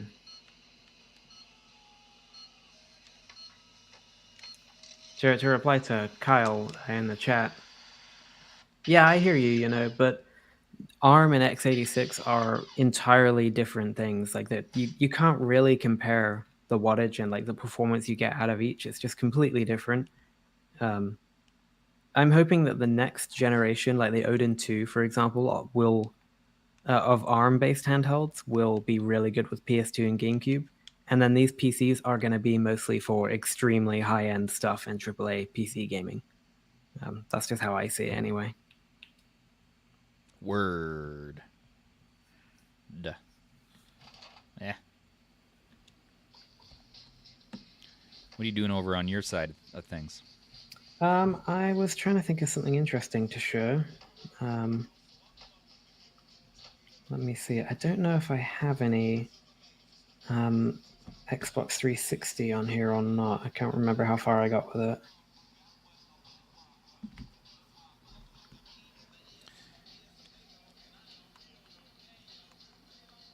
Right. I have the controller plugged in, so the controls aren't going to work.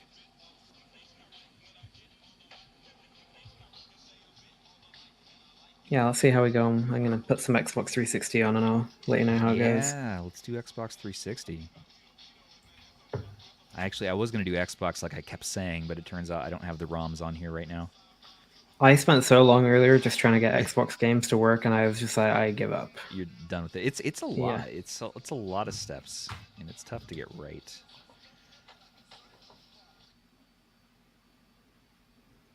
Let's change the lighting up. Let's do maybe auto. So bright. That's cool. You can change the resolution right here. Oh, here you go. When you click on resolution, you can change to 60 FPS, 50 FPS, yeah. 40 FPS. That's cool.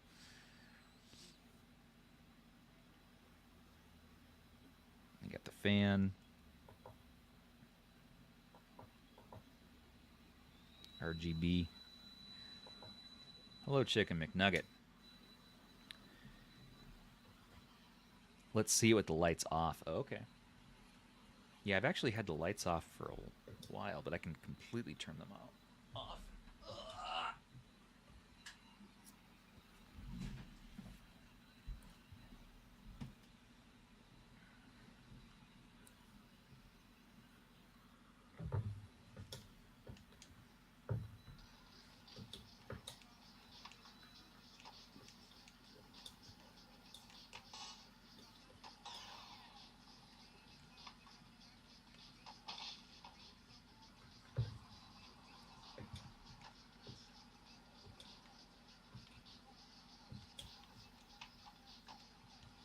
I put on Banjo and Nuts and Bolts on Xbox 360, and I forgot this game has a super long intro.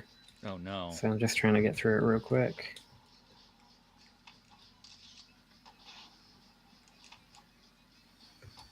Ah! I can make it even dimmer in here if we want. Get rid of my purple lighting. Let's get rid of all lighting. Ah, that looks great. Yeah, I really like the LEDs on the Loki. They're quite refined. Like it's not they're not real garish. Yeah. In my opinion. Yeah, they're not bad at all. I want to switch it off auto though, or at least turn it down.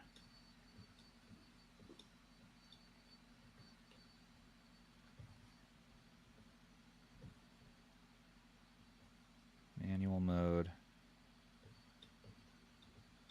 So let's just vibe at like 1%. Get all my...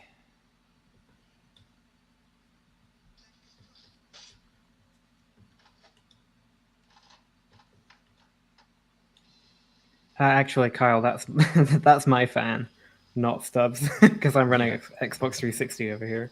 I'm going to try and move it away so you don't hear it as much.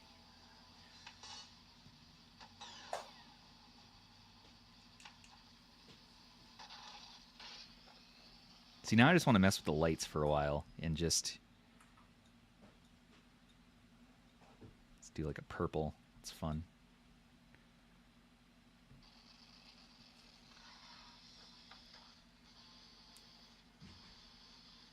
I mean, you can't deny the thing looks nice.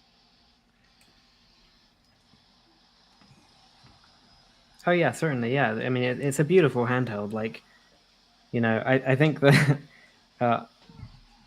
you know, I've had this for like a day and a half, and I've spent most of that time just trying to scramble together enough stuff to show. I'm still not particularly prepared, but I mean, the handheld itself is really, really nice. Yeah, it is. And I think if you like the Odin, you're really going to be able to feel it in the Loki, in my opinion. Yep.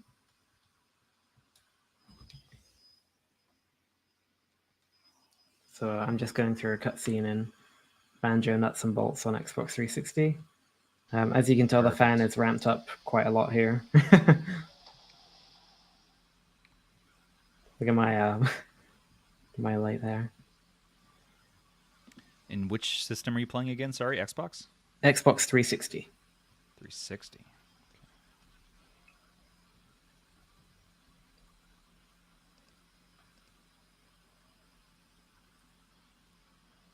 This running pretty well so far. Yeah, it's fine. The opening to this game is just kind of long.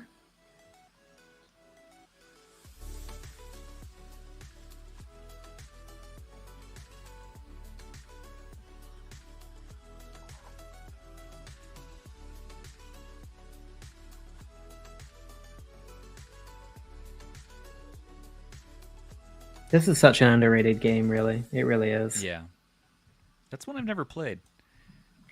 People really hated it when it was like when it first came out because it was kind of it was really different stylistically and gameplay wise than the classic Banjos. And after such a long time, I think people just wanted classic Banjo back. But I mean, this game, like when I saw the new Zelda and like the stuff that you build, like I immediately thought of this game. I was like, it's just like this. Like that's what you do in this game. You collect pieces and you build the craziest vehicles ever. Well, yeah, this is one that showed up in a collection, right? The Rare Replay collection.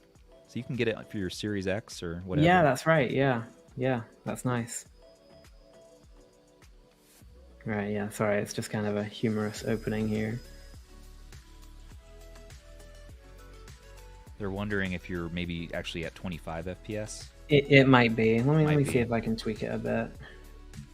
Yeah, I know mine's running at 30, which is standard. I mean, it usually is the way to go. But maybe you are. If you're at 25, I could see that having some issues. We'll try to review the Loki Mini Pro. We'll see. I haven't talked to AYN to see if we're getting that one in. I know I haven't purchased that one in particular, but you never know. Sometimes people send us handhelds too, just to review or just to show off on camera, and then we send it back to them. So if you have a handheld in your collection you'd like us to take a look at and do a live stream, do a video, generally we're pretty open to that. So Zoo especially, Zoo, by the way, man, I sent you 5 handhelds today, and you're going to get them sometime soon. So just, I won't tell you what they are, but have fun. You said their processes, their estimates in order, they make good products when they eventually start to ship. That is the elephant in the room, isn't it? Is that they do make good products, and yes, the Loki has faced a number of delays. We're not talking KTR1 delays, but there's been a lot. So it's odd. Yeah. But it's odd that we finally are here to where it's shipping. It's almost like, really? Is it really shipping? Is it really shipping at the end of this month? Yeah. So. And the thing at the Loki, it's such a difficult thing because it's really difficult to actually justify what they did, which is basically trick people into ordering based on the Odin and then releasing a totally different handheld. Now, I do think the handheld they released is absolutely fantastic. Yeah. But at the same time, it's kind of weird. But, you know. Well, we gave them a hard time for it, for just how long it was taking. But they delivered with the Odin, and when we got the Odin, damn, that was a good handheld, and it still is. Yeah. So I think it's worth the wait. It's just the Loki has been even longer wait than the Odin so far. Yeah, I think the thing that really killed the Loki at the beginning, or not at the beginning, the thing that really killed the Loki was the SKUs. Far too many. Mm-hmm. Yeah, we're kind of freezing up a bit on this opening. Bit off a bit more than they could chew with that. Yeah, exactly. Yeah. So the thing about talking about the Odin 2, Kyle, the thing is that they're going to have design engineers on their team who, once a product is designed, they can't just sit there twiddling their thumbs, right? They're going to go on to the next product right away. So it's not necessarily indicative of, them moving too fast. It's probably just, the Loki is designed now, the electronics are all designed and all that stuff. So they can, start working on other things. Just a thought. Do you... let's see, what other systems might be good? Maybe 3DS? Do you have 3DS on there? I don't have 3DS, sorry. I think I have it on here, so we'll try that. I'm trying to think what else. We did Vita. We did a little Switch. What do you guys want to see? We're here. We got some Lokis here. Let's take some questions. We'll see if we can oblige. Not sure if you guys are feeling it, but the video looks like this is super awkward to use. The amount of times you've needed to tap multiple times on the screen to do something. Yeah, and that's going to be true of all Windows handhelds. Yeah, so it's the Windows element of it. Nothing to do with the Loki specifically. It's the same on every Windows handheld. The handheld itself so far is pretty dang comfortable. I want to test it with... I want to get some Windows games on mine so I can unplug the hard drive and really just feel the handheld. Does it have gyro? Yes. Yes, it does.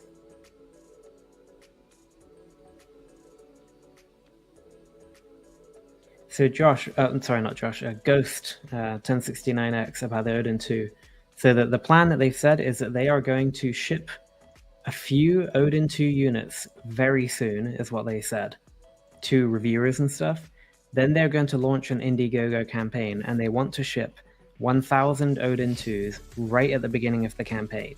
And then the rest of the backers will then wait for the full production cycle. So it sounds like they're pretty far along with the Odin 2. But I mean, it sounded like they were pretty far along with the Loki when they announced it, and it turned out they hadn't even remotely begun to build it. So who knows? Sorry, this is just kind of boring because it's just a cutscene. I can't go past.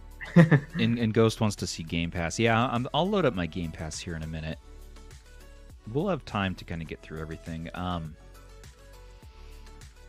Yeah, Xbox 360 performance is fine. It's not the greatest, but also this game's a pretty heavy one to run anyway. What TDP are you at for this? I'm pretty sure I'm just maxed out. Okay. The control center doesn't work very nicely with Xenia emulator, unfortunately. But yeah, I'm pretty sure it's 38. So. Okay, cool. Yeah, fine. One thing I'd like, and this is a minor quip, I'd like if the Windows image they had on here came with some of the basics, like Steam, Epic Games. I wish they were, at least the packages for them were like on the desktop, Have you ever heard of Ninite? Yeah, I've been a heavy user of Ninite since about 2013. I used to work for MSP, and you load up the apps you want and skip all the bloatware stuff, and it's clean. It's nice. Yep. That's what I do. That's where I'm heading now. But I'm just saying, though, if there was a package manager right there, right in the software, yeah, it would be a little thing, but it'd be nice. Yeah.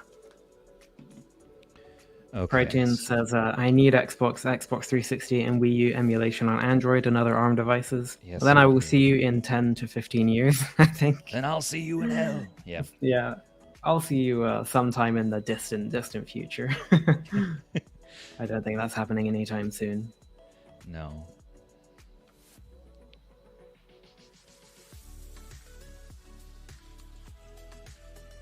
Yeah. I like that you call it Ninite, and that's what I call it. But so many people, I remember my old job, were saying, like, it's Ninite. It's Ninite. I'm like, no, it's Ninite. Like, I'm going Ninite. Yeah, it's Ninite, for sure. They want to be all French about it. Load up gears here. I'm just not so prepared because I was busy dumping all these games from the original discs right before the stream. Hey, you're way more prepared than I was on this one, so... Look at this, you're even running Epic Games. No? No? This is Xenia. Oh, okay.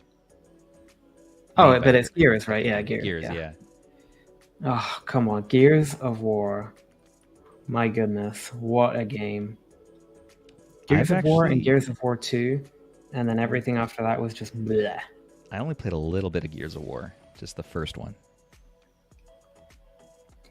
Hey, about CC, they said the same thing about Switch on Android, and look at us now. Well, there's a difference there, though, which is that Switch is ARM, right? And it's actually... How do I get into a game here? So what they're doing is some sort of layer. Yeah. Something with layers, something with cakes, I don't know. Yeah, it's a bit different. So, and the Switch runs on the NVIDIA Tegra X1, I believe, which was already like completely documented, completely cracked wide open when the Switch came out. What is it, like 10, 15 years old now, that chip? And so emulating it was not a huge challenge. Whereas when you get up to Xbox 360 and Wii U and stuff like that, it's just like a completely different ball game. Like that's true emulation rather than kind of this weird layering thing. So Gears 2 is... So again, I think it's hard for you to see on stream, but it seems fine. Seems perfect. Looks full speed to me. Let's wait till some enemies come in. Oh, I haven't played this game for ages.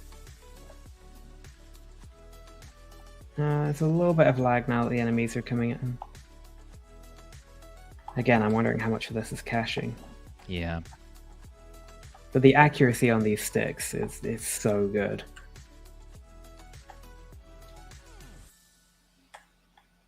Alright, I'm installing GamePass, PC GamePass, and Epic Games and Steam. Let's see, actually, something I do want to try, because I haven't done this yet, is let's see about dropping this down to not 1080p, because I literally haven't done that on anything so far.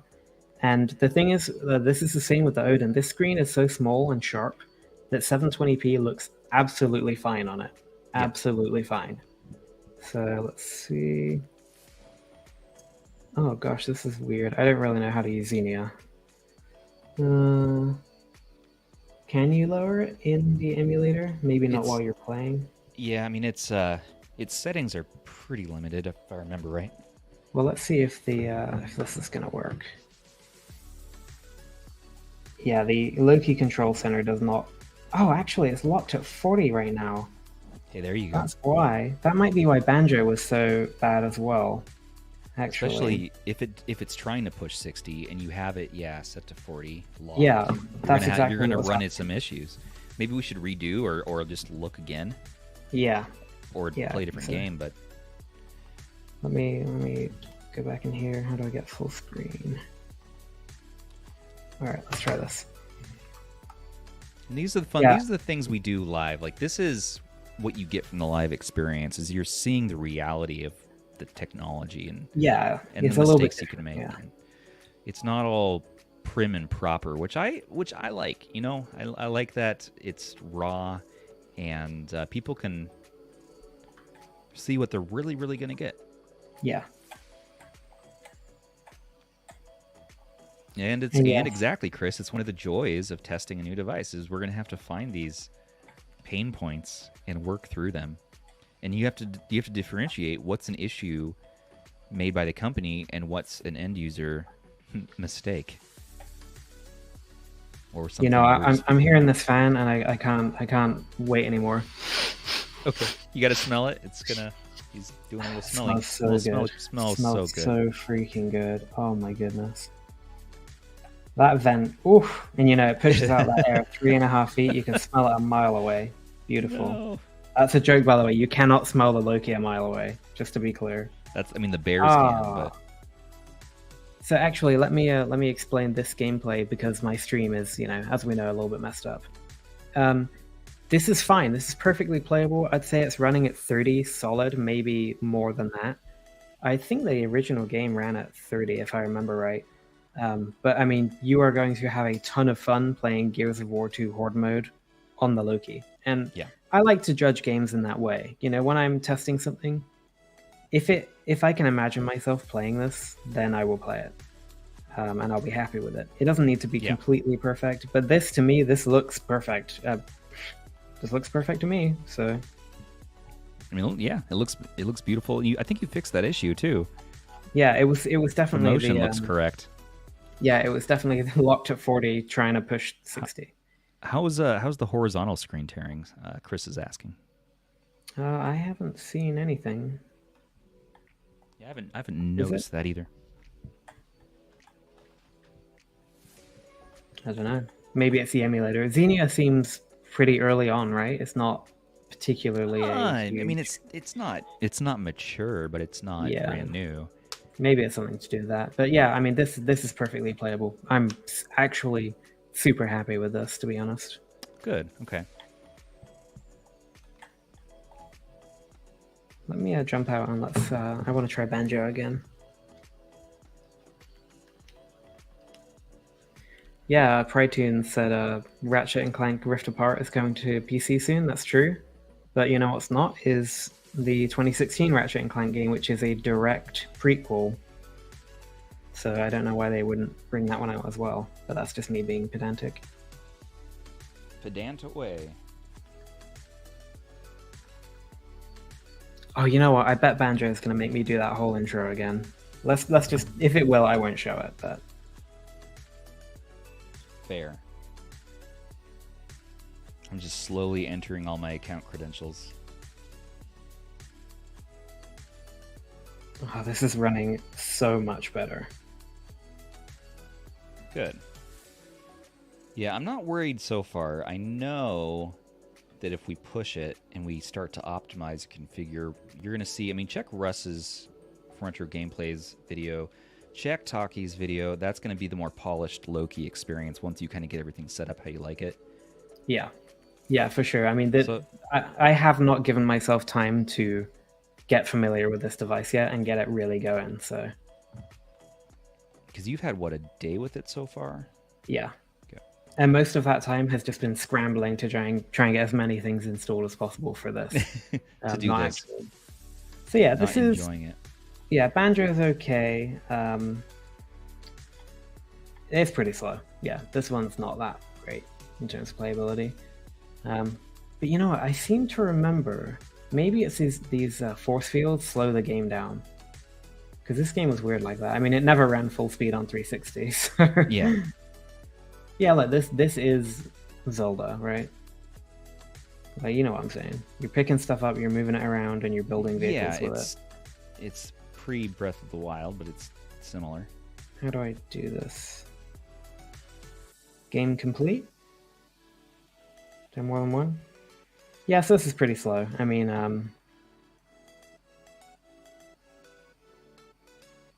yeah, this isn't quite as good as Gears, but yeah. Fair. What else? What am I supposed to do here? Maybe I gotta talk to Mumbo.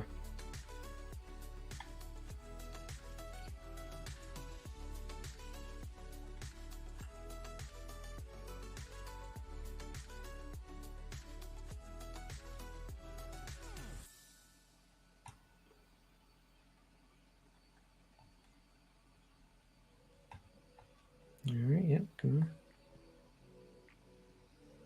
I have a feeling that once I really get going with this game, and get out of this tutorial area with all the force fields and the transparency, it might run a bit better. Oh, they're gonna make me build a car. Yeah. Are there any hardware mods we can do to the Loki? I don't want to do a teardown today, but I'm wondering about, can we add in more RAM? Is it soldered in? Can we probably upgrade the drive if we wanted to?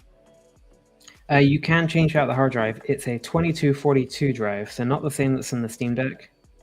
Okay. 2242, that's the really short guy, right? I think it's longer. I'm not exactly sure. Okay. What am I supposed to do here? Oh, that'll do.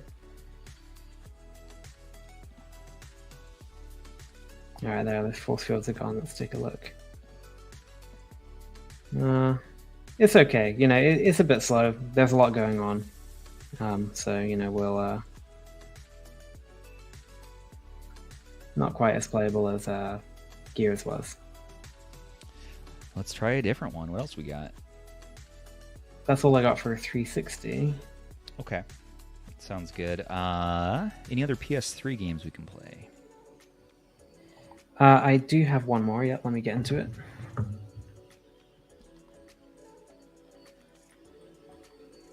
And I got GamePass loaded up now. Sorry, I keep taking my Loki off screen to mess with it. I should keep it on. How do I get out? I forget how I did it before. Oh, there we go. I'm using like an air mouse here, so just it's a little sketchy. That's a smart idea, actually. I should go get mine. I have a little keyboard that's similar to that.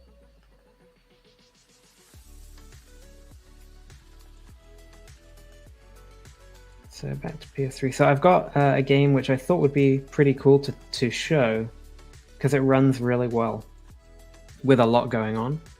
No, sorry. No, not Wipeout. Sorry. Like I said, I don't really have any AAAs, unfortunately.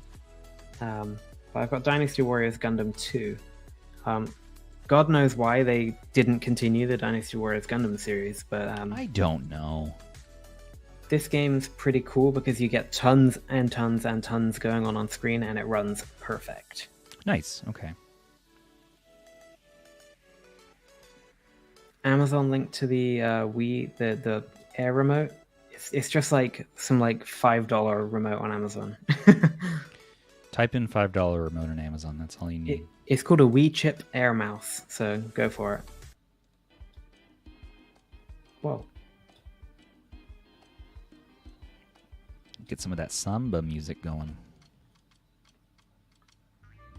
These games are by far my favorite Dynasty Warriors games. Who are we going to play? You're my favorite Dynasty Warriors game. Oh, thank you. You're welcome. Well, the other one is Dragon Quest Heroes, but that is, you know. Rissy. We're doing it live. The RAM is soldered in. That's good to know. The RAM is soldered in. Yep, that's true. They also say they strictly prohibit overclocking the RAM. So if you want to do that, it will void your warranty. So don't do it. Yeah, I did suddenly change. I like doing those hard music changes. I like to make sure the music doesn't match the game we're playing at all. Yeah, for real. So just give this a minute and a bunch more enemies are going to spawn in and you'll see that it's running absolutely perfect. Which one is this? This is that Gundam one you were sharing with me? Yeah. Dynasty Warriors Gundam 2. Running on RP3 plus 5 emulator. PS5 barbecue DMV. They're actually over here. Yeah, so look at all these enemies on screen and we're running just completely perfect. And this is just a great game. I mean, it's really, really good. Oh, yeah, The Girl from Ipanema, one of the greatest songs ever written, in case anybody's wondering. Go YouTube it. Literally one of the best songs ever. Preach it. And Bossa Nova in general is one of the best genres of music, so... Oh, yeah. Bossa Nova gets me up in the morning. Wait, that's just my regular boss. Because I have to go to work. Yeah. Dumb.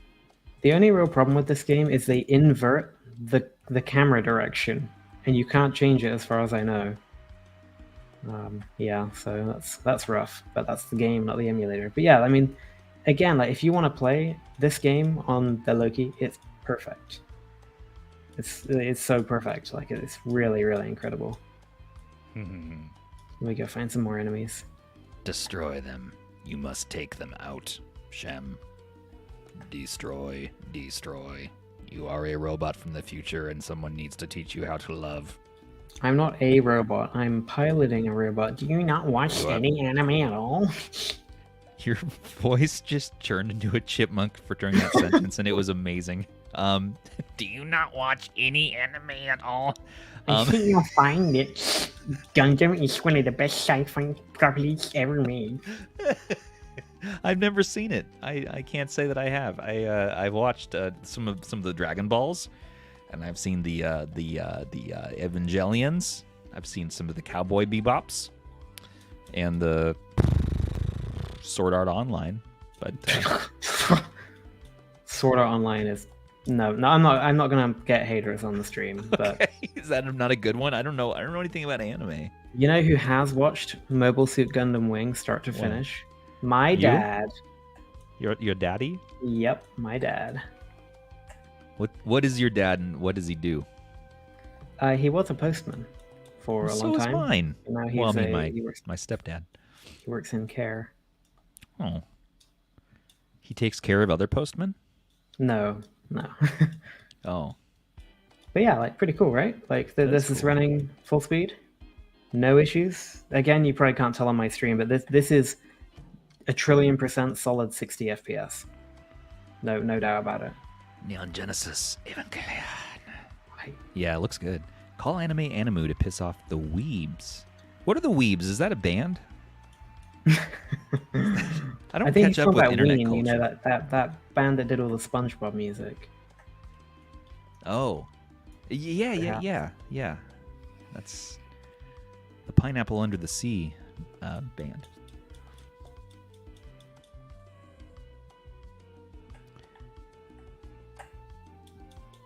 Whoa, what's going on?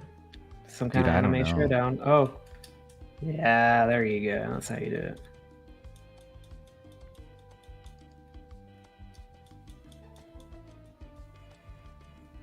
I always think, like, I love to contextualize this stuff when I'm playing these games. Because you remember how huge the PlayStation 3 was? Like, that thing was massive. The first iteration, for sure. Yeah, it's just running in my hands now.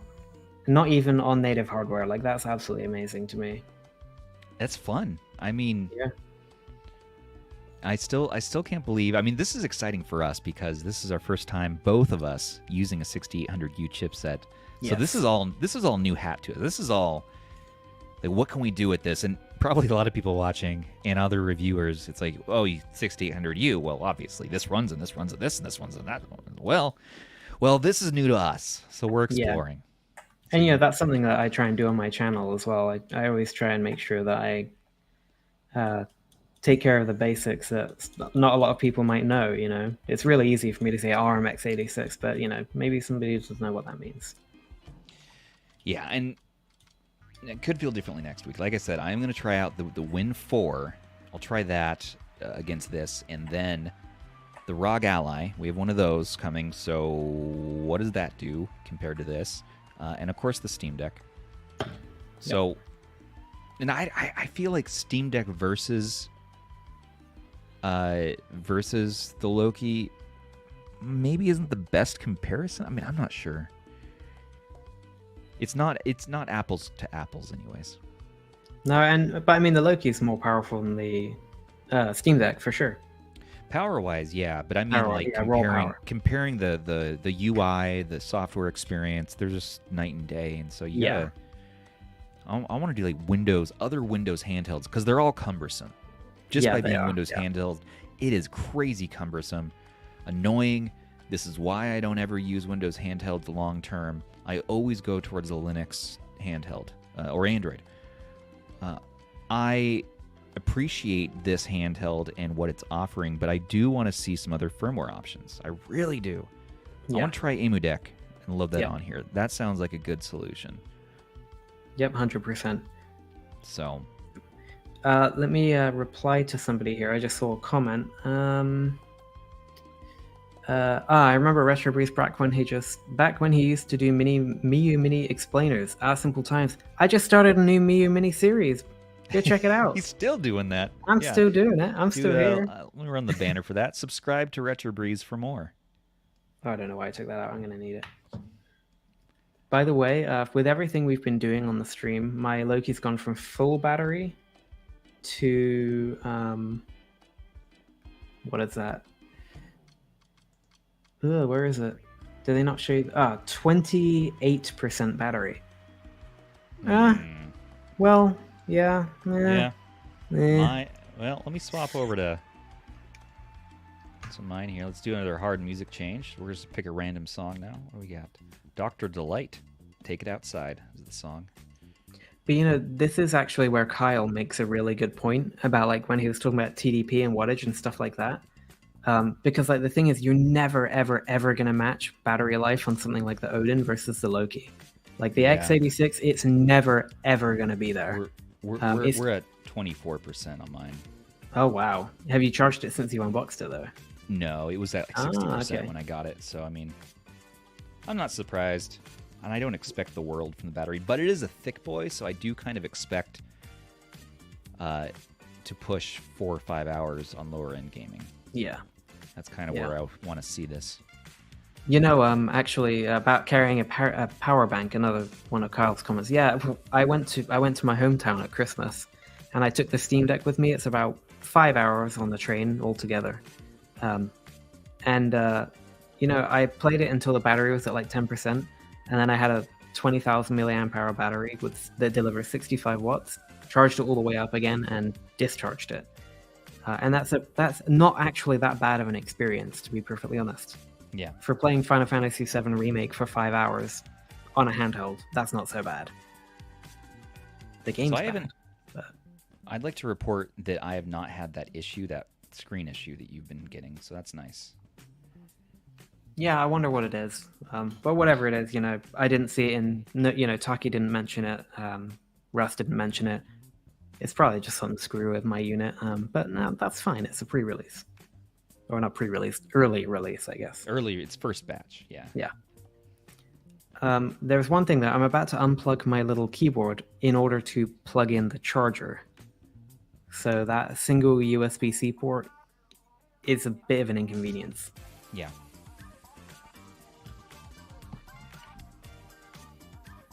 Yeah, I don't love that. What is this? GamePass.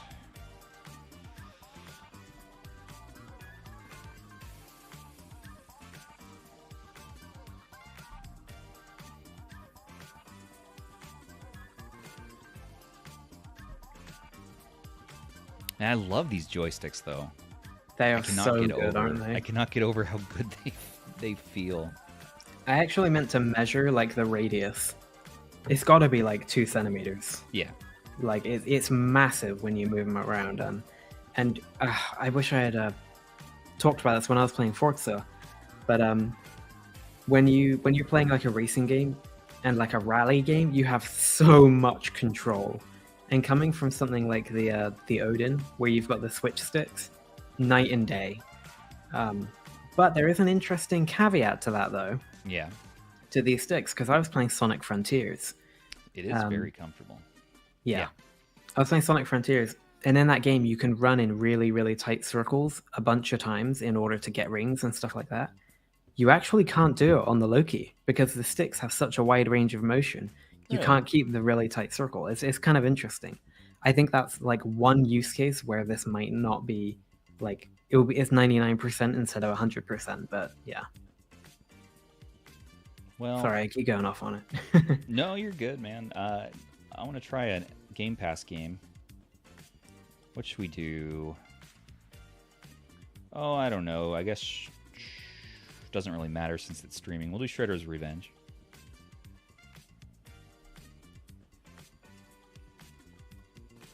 Great, now we just got everybody talking about anime in the chat. We've really screwed the pooch on this one. Now we've done it. We've really messed up. Well, I want to know everyone's favorite anime. I'd like to try it out. What's like the best one I should, if I'm a noob, and I haven't watched it since 2002. What should I do? Full Metal Alchemist Brotherhood. Oh, you know what? I caught an episode of that once. I thought that was pretty good.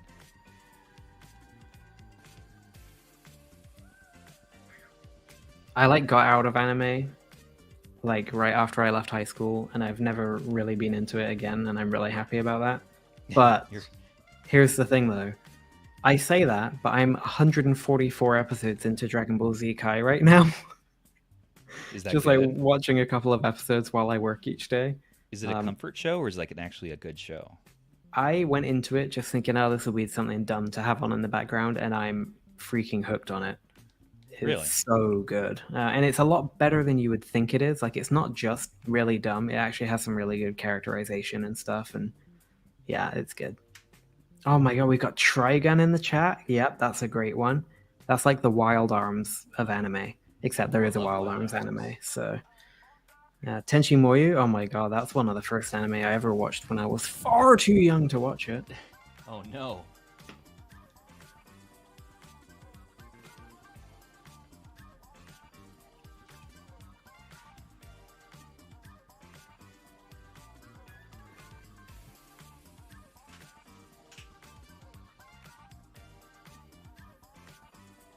Chris, I actually bought all of Trigun on DVD, but I bought it off of eBay.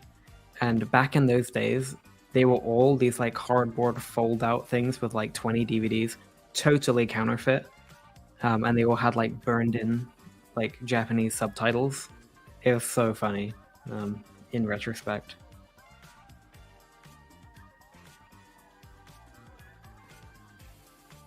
I'm failing at getting into this game right now. Okay. Okay. Oh, A is the... Yeah. Try this again. Skip. Another fun fact about Dragon Ball. I don't know if anybody here in the chat has played Dragon Quest XI, which, by the way, is one of my favorite JRPGs ever. But the opening to Dragon Quest XI is almost a shot-for-shot remake of the opening to the original Dragon Ball. It's nice. like uncanny. And obviously those two series are very intrinsically linked anyway, but it's really interesting that they took a bunch of the actual like scenes and shots from Dragon Ball and remade them in the new game. That's pretty cool. I wish that I could access the Loki Control Center from within GamePass. This is one that it's not passing through. Yeah, it does seem to have some. So or do you have it turned on? Did you reboot or anything? Because you have to actually turn it on. Oh, yeah. No, I know. After my reboot, I did have to reopen it. But no, it's on 1% for the LEDs, so yeah, it's... Oh, okay. It's on. I just need to get to Windows. What's the fastest way to get to the desktop? Hold the top left, the select button. Yeah, hold that. Try holding start and select at the same time then. I forget. Hold on, where's my little note? I've got the shortcuts right here. Oh, there we go. You got it? Yeah, that worked. Yeah, it should be hold back for 2 seconds, should return to the desktop, but... I don't know.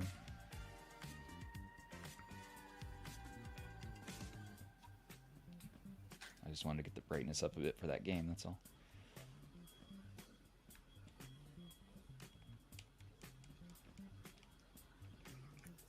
All right, last thing on this anime chat going on in the chat here. Notice how you're all talking about old anime. Nobody's mentioning anything even remotely new, and there's a reason for that.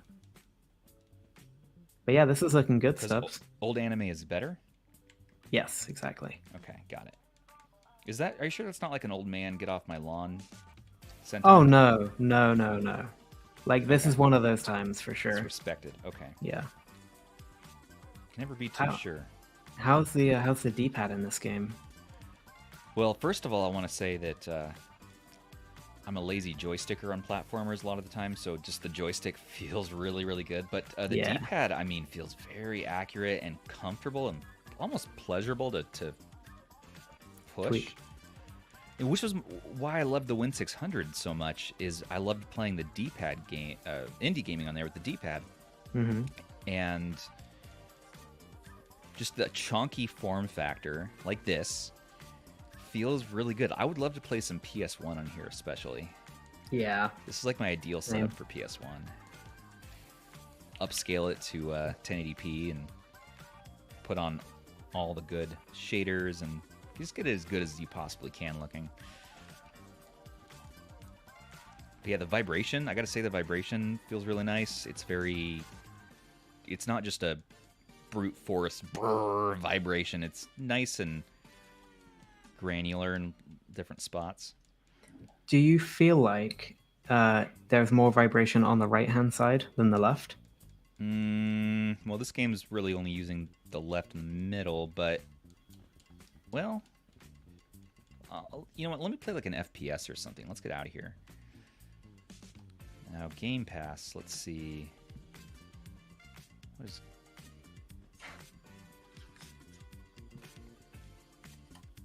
I know there's a quick way to get out of Game Pass.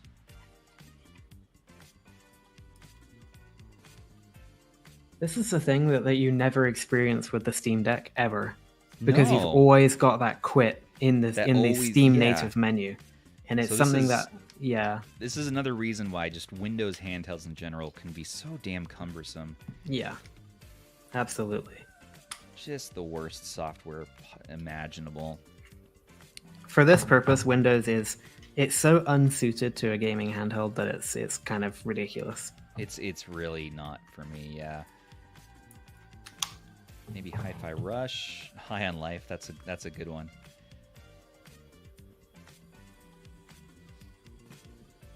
Tap tap tap tap tap tap tap. Yeah, Kyle. That's the thing. Windows handhelds, you're gonna be tapping, unless you can get yourself into a front end that you boot into, like Launchbox or like Steam Big Picture. Thanks, Danny. Have a good one. Analog triggers work fine with Game Pass. Well, we're about to find out. So I'm playing what I would call a first-person shooter.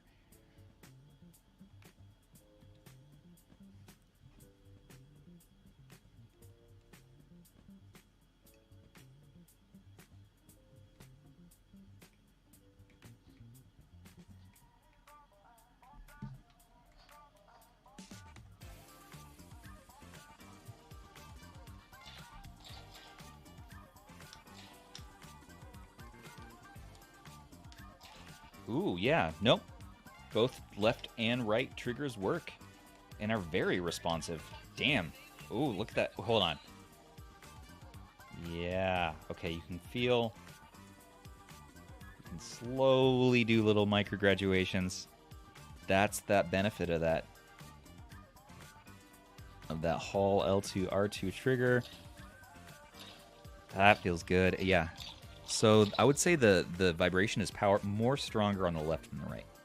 Oh, that's interesting, because mine's definitely stronger on the right than the left. Interesting. Or, I shouldn't say definitely. That's my absent, what do you call it? That's like what I feel like I've noticed, but I haven't really paid too much attention to it.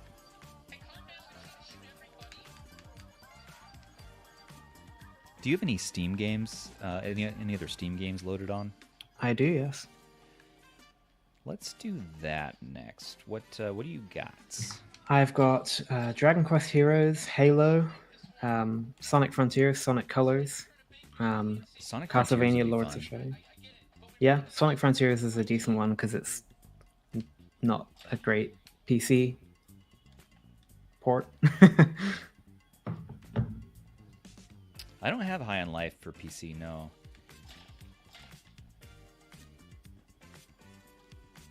Do you think we can swap the SSD like the ROG Ally? It sounds like we can with that 2242? 2242? Yeah, I think it's 2242, yeah. But yes, it is replaceable, and they made it. They built the Loki so it's easy to replace. Excellent. Swap over to yours.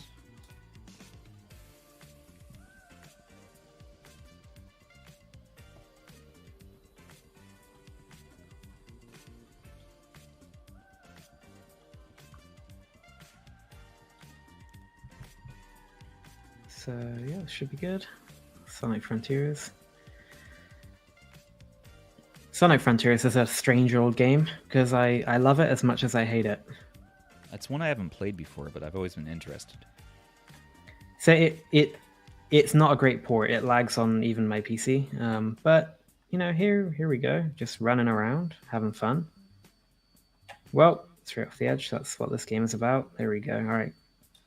That was a practice run, no judgment. The Wi-Fi 6E in here, I mean, is flawless. I didn't see any micro stuttering or artifacting, or I would say so far in that limited Game Pass testing, I'm happy with that. So actually, what I said about the analog stick earlier, now that Yeah. I'm messing with it here, hold on, let me try and get back there. What was I doing just now? Well, usually, yeah, okay, you can actually get tighter circles than I've ever been able to do in this game. I just had to change my technique. So yeah, these sticks are perfect. These sticks are godlike. They are the best analog sticks on anything I've ever used. Hey, Rob. And we got Rob here. Yeah, these analog sticks are next level, man. This is like a new bar.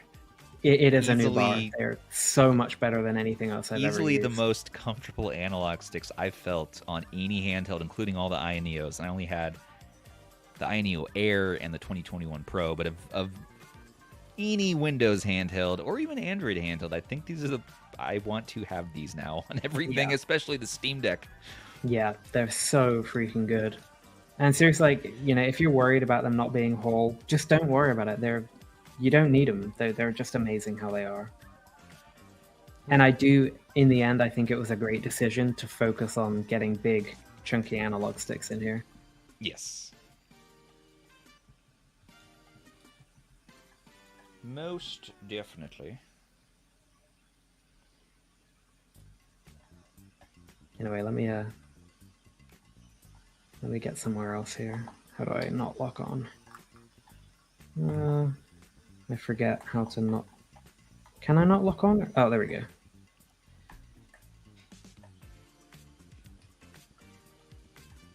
But yeah, you know, as you can see, this is running great. You know, this is a very contemporary game as well. This game's actually quite nice because you can lock the game itself at 30 or 60 FPS. So this is actually locked at 30 right now, and it's solid, more or less.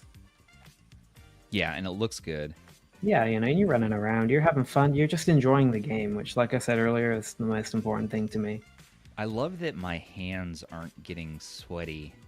Yes, exactly.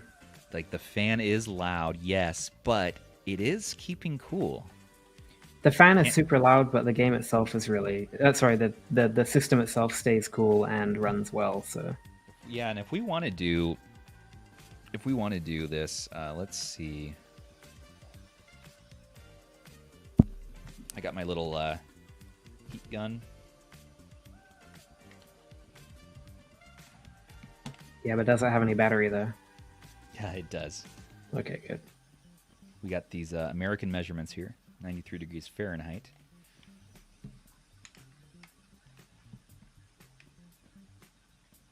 How's the left side of the screen? Because mine definitely gets hotter on the left. I'm guessing that's where the CPU is. 80, obviously the fan, so right, of course, there where the fan's at, that's nice and cool.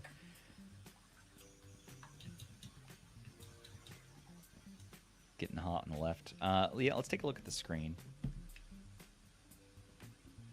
Right side, yeah, 92 degrees. Left side, 98. Yikes. I don't know what these numbers mean because I'm English, sorry. 100 degrees would be too hot, so definitely... Yeah, gotcha. But I feel the air coming out of the top as well, like it's pretty... It's never really, really hot.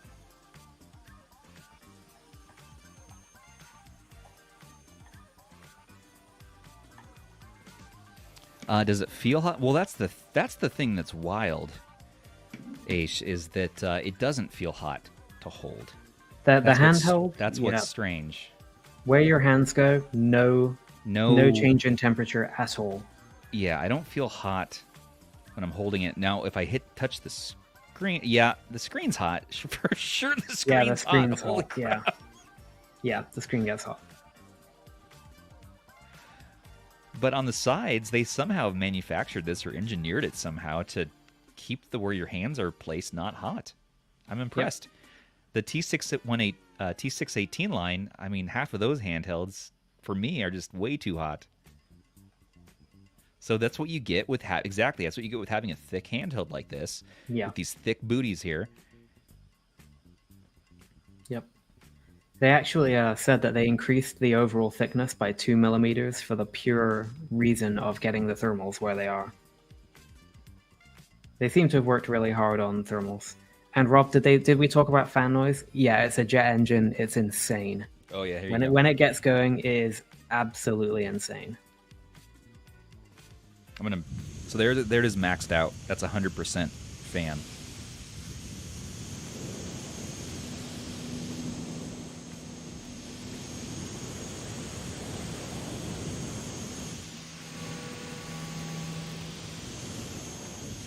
I mean, I feel like I could fly. And but it does keep cool though, and it feels good. Like, yeah. I would use this if for nothing else. I would for sure use this as just a fan when it's hot in the summer. Just run NES games. Yeah, I was saying earlier. I was saying earlier that I think that the fan will be a matter of contention for people. It's very, very loud when it gets going. Feels so good on my face. This is Halo Reach Firefight from the Master Chief Collection. I suck at Halo, so no judgment. It smells so good. Yeah, it smells good. But yeah, it is. I mean, it's... Yeah.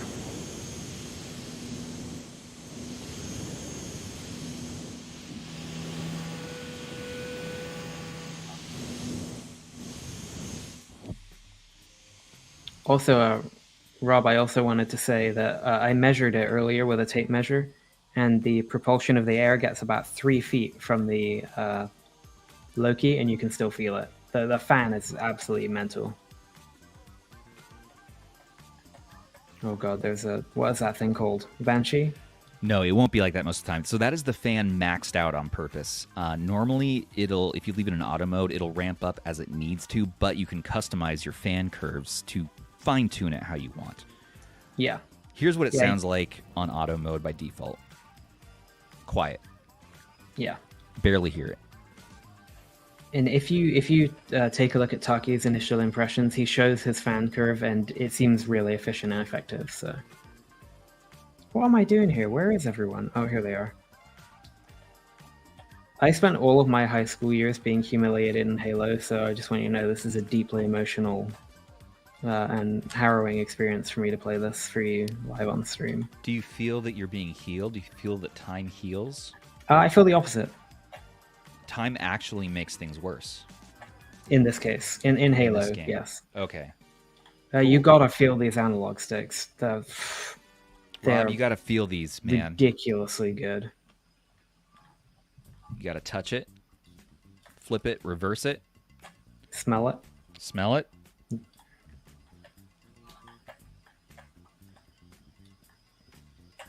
Again, my stream looks extremely slow. This is running solid 60, not a hitch, just to be clear. I'm sorry, I really should work on getting a better setup for streaming, but yeah, this is absolutely 100% no slowdown whatsoever. Please accept my shortcomings. Mm-hmm. Please accept my video feed's shortcomings. Video feed shortcomings, yeah. No, I can't. Oh. I'm gonna try to bossa nova you right now. Subscribe for more. So that's Halo. All right, I've got Dragon Ball Fighter Z, and you want to see it? Sticks with the anime theme of the show today. Yeah, I really screwed this stream with the anime talk. Oh my goodness. That's all right. I'll forgive you. I was hardcore anti-anime for a long time. Can you be anti-anime? Is that a thing? Oh yeah, for sure. I mean, it's what's like, okay. I'm not going to dive into it. I don't know the culture behind it, but... Does it taste better than the Switch cartridge? Oh yeah, of course. Yeah. We're not eating games, we're licking handhelds. Yes, we're not, and I am not ever tasting a Switch game physically in my mouth again. Sorry, but that was the worst. That was the worst. Genius innovation, though. Genius. True. I mean, yeah, pure genius. It is. I mean, my kids, if I see that going towards the mouth, I'd be like, you're going to learn. Oh, the screen is filthy. What is going on here? Oh, this happens on my PC as well, actually. How do I do this? How do I get you into full screen, my friend? I don't know. We'll just go with it and see what happens. Yeah. My control center is a little bit messed up right now as well. I'm not really sure what's going on there. Mine too. Unfortunately, we are on the version 1 release. Yeah. So we're gonna need some improvements there. Oh, 800. What? Why? That didn't work. Options, graphics. I kind of do just want to play it in like 480p though, just because. I'm not going to. That would be a waste of our viewers' time. Oh, but you know what I do have installed on here? What? Sonic R. Hey. We're going to be playing Sonic R before the stream is done, and it's the enhanced version too. You know you like those. That's what's great about live streaming, man, is that if you're showing off this handheld, people want to see the handheld, but they are forced to watch the games you like. So I've never seen some of these games. I don't think I've played Sonic R before, so thank you for subjecting me to this. Nice.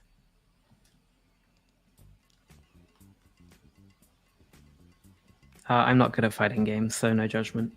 That's my catchphrase. Can you put up a no judgment banner? Yeah, I'll do a no judgment. Retro Breeze, no judgment. I mean, hold on, let me get on the D-pad. Oh man, the D-pad is so good. It's such a shame that this released late, not because it's like worse for it, but because it just hasn't had the fan. It doesn't have the like the fanfare that I think it would have if it had released on time, as it is now. Wow, that was fast. You know, like the controls are so good on the Loki that I think if it had released on time and everything, it would be hugely talked about. And I hope it will still reach that too, because the controls are just unbelievable. I don't think I've landed a punch, have I? Oh, there you go. A sword. There you go.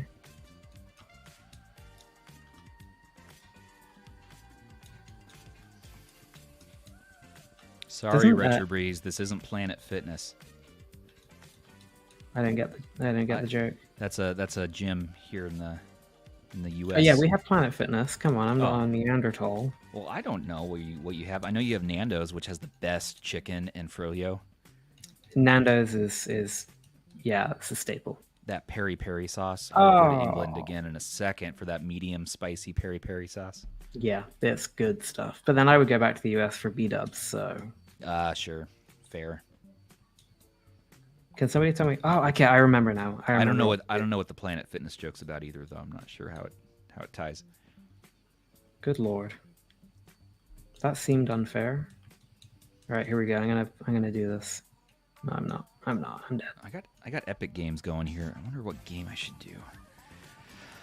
I don't want to wait, or you guys have to wait for me to download some big crisis game. So we're just gonna do Costume Quest. That is a name I have not heard in a long time. A long time. I'm gonna aim for us to end by the 3-hour mark. That's my goal. Oh, and by the way, everyone, again, this game's running 60 FPS flawless. It's just my stream that looks bad. So yeah, perfect. Except that I lost. That's not ideal. That's okay. Let's talk about Retro Tech Dad. He watched his video on Mendocino, performed well, makes the Loki Mini Pro situation even more bizarre. You know, it's an interesting topic. No one knows really what Mendocino is going to be. We can guess, but we cannot judge. Judge. At this point, I'm more interested to see things like the fan and the heat than I am like anything else. I just want to see, like, is it going to be as powerful, as loud on a less powerful chip? Because if it is, I don't see the point. You're not going to want to play a super loud handheld unless it's ultra powerful like this. We cannot judge. No. In my opinion. Sorry, I'm just spraying my cleaning cloth. You're I can hear you misting over there.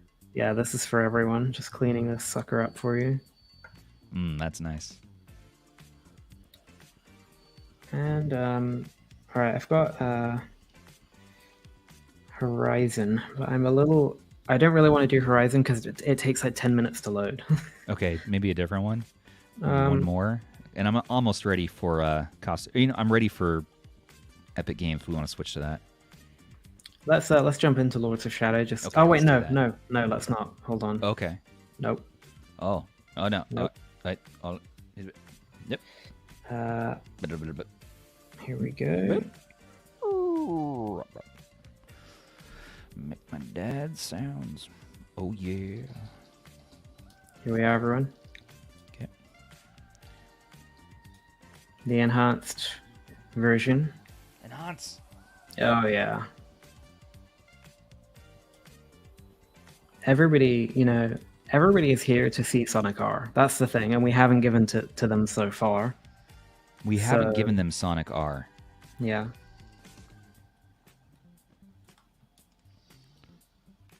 It looks like only 8. AYANEO is the only one giving us a Mendocino handheld. Interesting. I just don't know the hype about this chip. Everyone's been talking about that chip for a couple years now. It reminds me of back in like the early, 2010s. People freaking out about the Sandy Bridge processor from Intel. Like, I don't know. Does it play games good? Yes / no. Whenever anybody says like get hyped about a new Intel, I'm just like, no, I'm good. I wonder how low I can drive the TDP on this. AYANEO. Scott, are you doing an Odin? Are you doing a Loki? You ordering one of those? My battery just died, by the way. On your Loki? Mm-hmm. Shoot. Yeah, I knew it was getting down there. I'm gonna plug it into power. Sorry, I took all the time with Sonic R. I feel bad now. It's okay. This is a godlike game, though. Perfect for the AYN Loki. I'm enjoying it. It's very chill. I like the upscaling on it. Yeah, we're in the water. I'm not playing my best. Yeah, I think that performance, your usual game performance, is cut by at least 20% when live streaming, since you're having to focus on, performing for live streaming. Yeah. Anyway, I feel bad for wasting everyone's time, so we'll leave that now. So you need a minute to reboot yours? I just need to grab the power cord real quick. Yeah.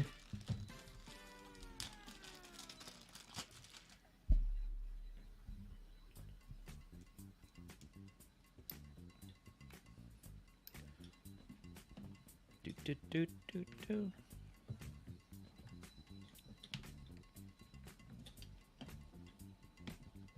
Alright, so this is Castlevania Lords of Shadow, one of my absolute favorite games ever. Yeah, I played this one a little bit last year. It seemed really awesome, and then I went back and played Aria of Sorrow. Oh, one hit kill. And I was I gotta go explore the older games first. Yeah. Yeah, again, unlike my footage here, this is solid 60, no issues whatsoever. But then it is an old game, so it's kind of expected. Yeah. And I'm usually really good at this game as well, so... I tell you something I really love about the Loki, actually, is that beep when you turn it on. It has like a little computer beep. I heard and that, it's just really, like, endearing. Oh, my password, poop, and pee. Nope. Yeah, geez, my stream really does look bad. I'm so sorry about that. Well, let's switch over to my stream. Yep, do it. That's Castlevania Lords of Shadow, everybody. I'm usually good at that game. Well, I'll forgive you in time.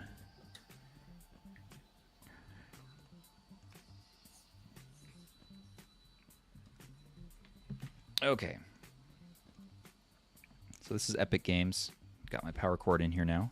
This is the one that came with it. The cord works. I don't know why the game's not full screen. We're just going to have to accept my shortcomings right now. We're on my banner. There we go. Don't forget, subscribe for more. More shortcomings? More shortcomings. This is Costume Quest. Never played this game before.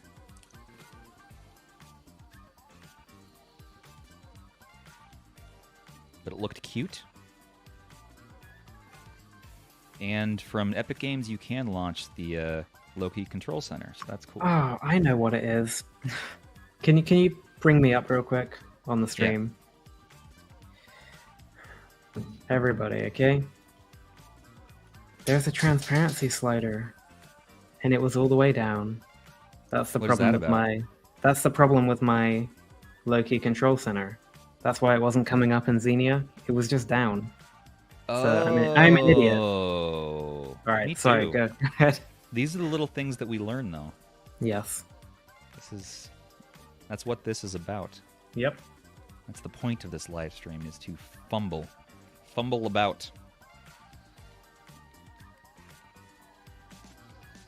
People can skip around later and find parts that are relevant to them with detailed timestamps coming soon to a video near you. This one, probably not tonight.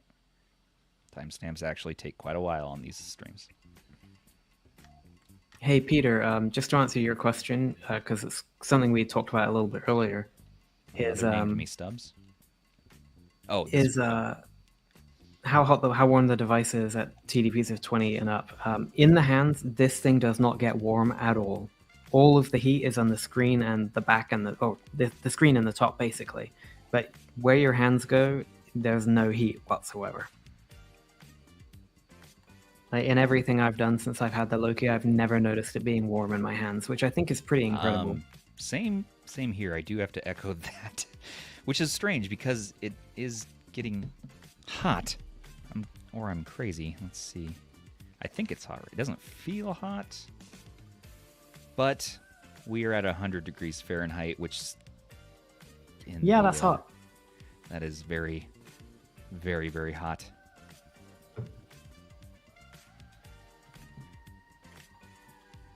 But on the sides where I'm gripping, it's cool. It stays cool on the side. It's pretty incredible. In the 80s, which is a lot better. And the fan's off right now too, so I'm running the fan.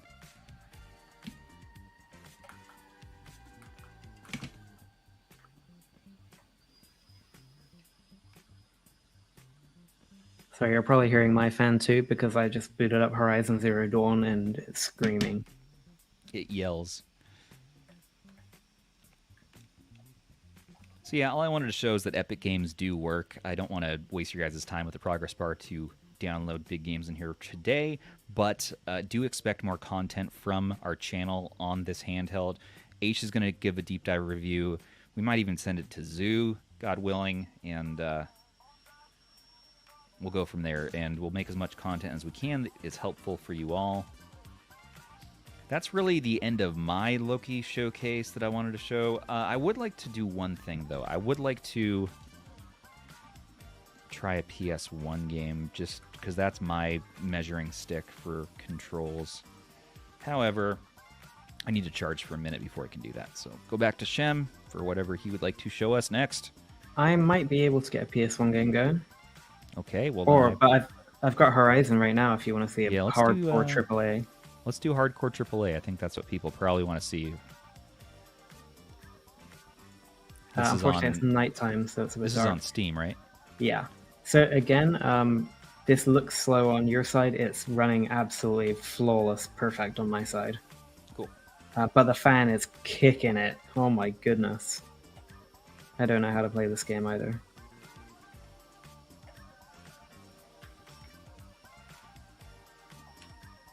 I'm not a good aim. There we go.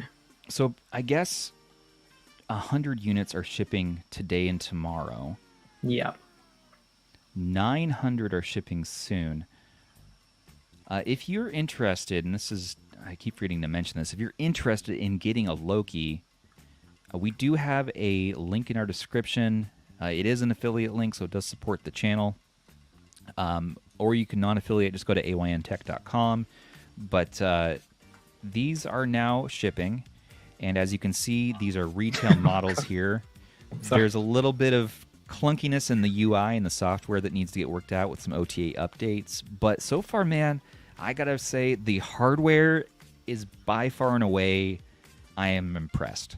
Yes. Comparing it with my previous favorite hardware, Windows handheld, the AYANEO Air, which was very impressive, just a little too small for my hands. And an hour-long battery life, so that was a non-starter for me. Comparing this directly to that AYANEO Air, which also was in white, I gotta say this has better joysticks, better D-pad, better face buttons. I like L1 and R1 better on the AYANEO Air. I like that they were clicky and they felt satisfying. Analog, I feel about neck and neck between the two of them to me. But joysticks on this and the D-pad, my God, AYN has stumbled upon some sort of dark wizardry. This is really, really good feeling. Yep. I want to use this handheld for other purposes now. Like, I want to use it to get Vita on maybe, or any other operating system. Yeah. Yeah, I would say my sentiments basically echo that, to be honest. I think that... Sorry, go ahead. No, I was going to say someone wanted to do a contra or some sort of diagonals test for the sticks. I don't have it, unfortunately. I could load that one up. I have that on here. But anyway, sorry.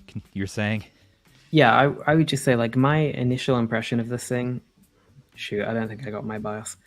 Is that the controls are absolutely best in class, in my opinion. I think absolutely every single one of these controls is the best I've ever used on anything, including gamepads as well. And I think that's a big deal.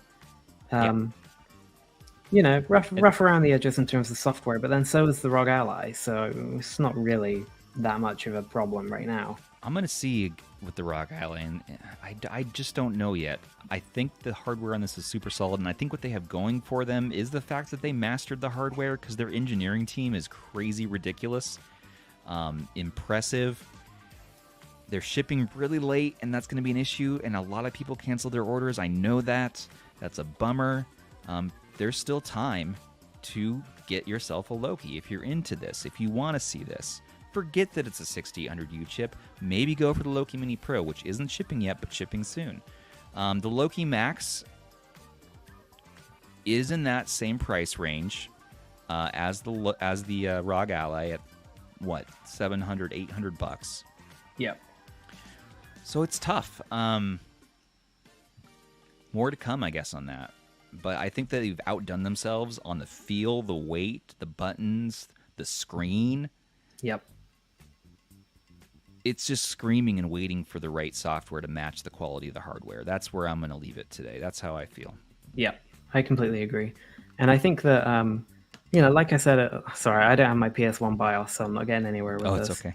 But, you know, I really think that it's similar with a laptop or with a PC. Like, we don't upgrade these every year. We shouldn't, you know, yeah, it might be a chip behind, but it doesn't mean all that much. And I think that what is on offer here is seriously good. Like, you know, maybe it's kind of like, you know, like an RK3566. Like, yeah, it's not a Snapdragon that's gonna play PS2 and GameCube. But if it's a really good handheld anyway, then we don't really mind. And I feel like this kind of falls into a similar thing. It's not the latest chip, but it's still darn good. And the good elements of this would be good whether it was this performance or much less. So, yeah, that's what I have to say. I just hate Windows. Windows freaking sucks for handhelds. My God. It sucks so bad. I hated Windows before, and now I've had it on a handheld. I know I'll never use it on a handheld again, really. No, we need to get it off here really fast. Terrible.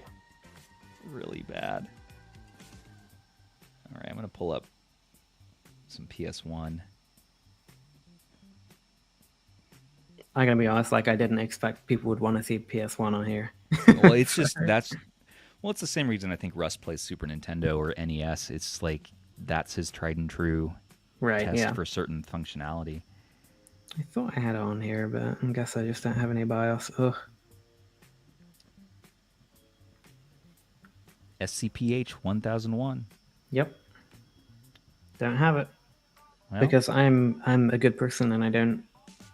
You wouldn't steal a I wouldn't car. Steal a BIOS. Yeah. You know, 'cause to stop all the income that can, you know, all those BIOS files they were selling back in stores back in the day. Yep. Yeah, you don't want to take money out of their pocket.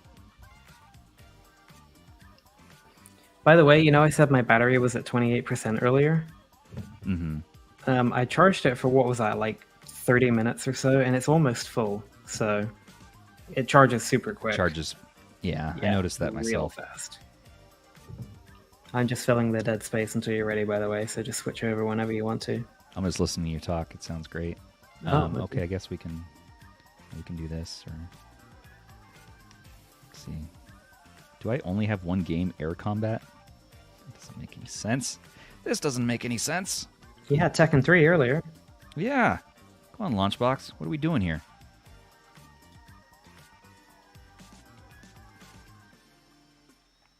What game is this? This is Dragon Quest Heroes. This is the Dynasty Warriors Dragon Quest game. But yeah, this game is really underrated as well. I love Warriors games. I know they're not everybody's cup of tea, but they're good fun. It's the tits, as the kids say. Do they? I don't know if they say that. Let's pick a game here. PS1. Yeah, I think Tekken's probably a fair bet. This game's running 1080p, solid 60, no slowdown, and it looks fantastic. BEA beautiful. Yes.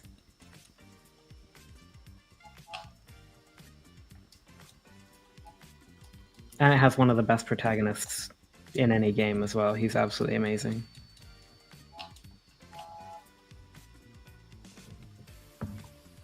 We're doing Tekken.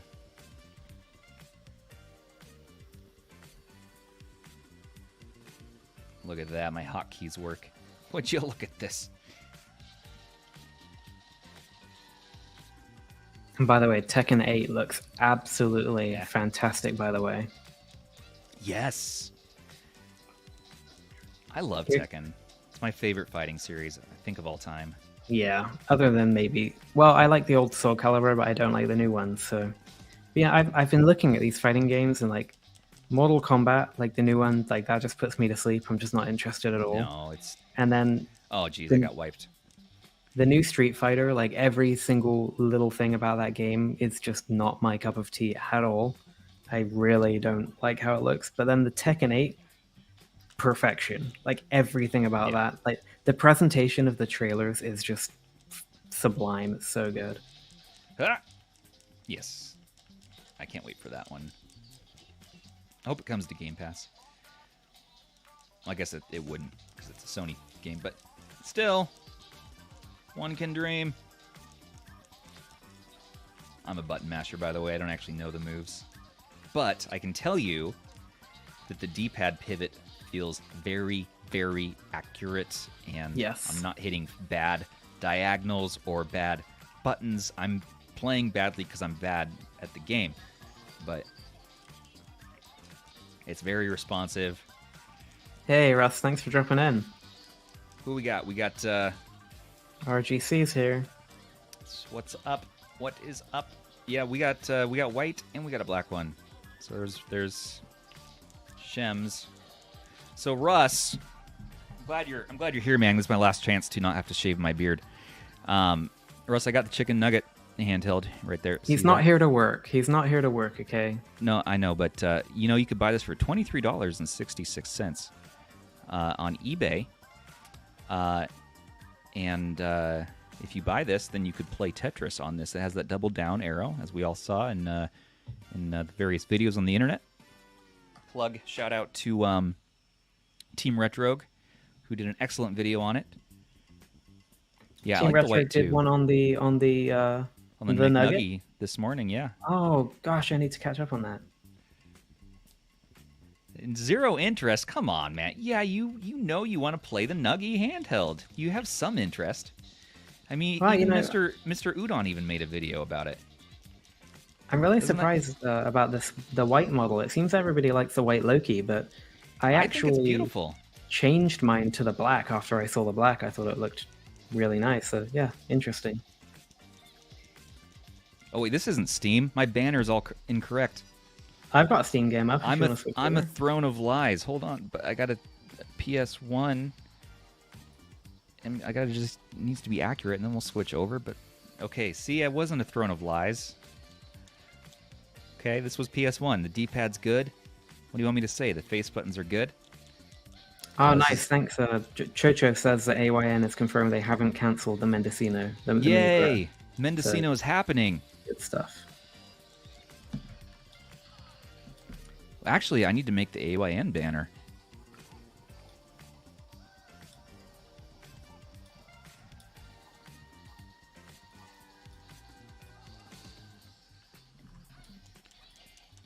Okay. Mont Dog asked, "What's the latest on the RG35XX Plus or whatever it's called? Wi-Fi, I think that sums it up. Yeah, the plus an with the improved chip, Wi-Fi. right? Yeah. Yeah, just the I don't know if it has an improved chip or not. Bigger battery, Wi-Fi, maybe improved chip. Maybe it's a rumor, and Max may change his mind. We'll see. All right, I'm gonna show your screen now, sir. Yep, this is Sonic Colors Ultimate, Okay. which it performs like fair on PC in general because it's really hard to remake a Wii game on PC. But yeah, I mean here on the Loki, it's really good. And the thing is, this game does not run well on the Steam Deck at all because of the Proton stuff. It just doesn't really work. Yeah. Without a bunch of lag, but yeah, it's great here. Really good. Did anybody see the new Sonic game announced today? My goodness. It's called Sonic Superstars, and it's a 3D but classic style Sonic game. I'm gonna pull that up. It looks absolutely stunning. I can't wait. And it's 4-player co-op. Oh my god, it's so good.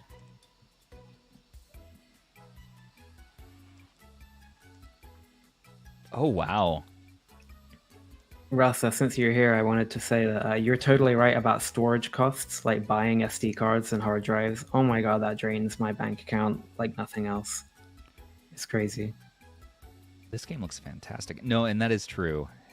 It's almost a monthly investment, especially in our genre. Yeah. So we're doing, is this Steam again? Yeah, this is Steam. This is Sonic Colors Ultimate. Yeah, excellent. And Sonic Colors is one of the best Sonic games ever made, by the way. Just in case anybody, Sonic gets a bad rap, but he has had some really excellent games, and this is one of them. Although not, I'm talking about the Wii version, not necessarily the remake. Ouch. It's a cost that not a lot of tech people talk about. You gotta work it into your yearly budget almost, like you're paying your property tax, or you're paying your, I don't know, all those yearly costs, re-upping all of your cloud subscriptions for GamePass, and this is a cost.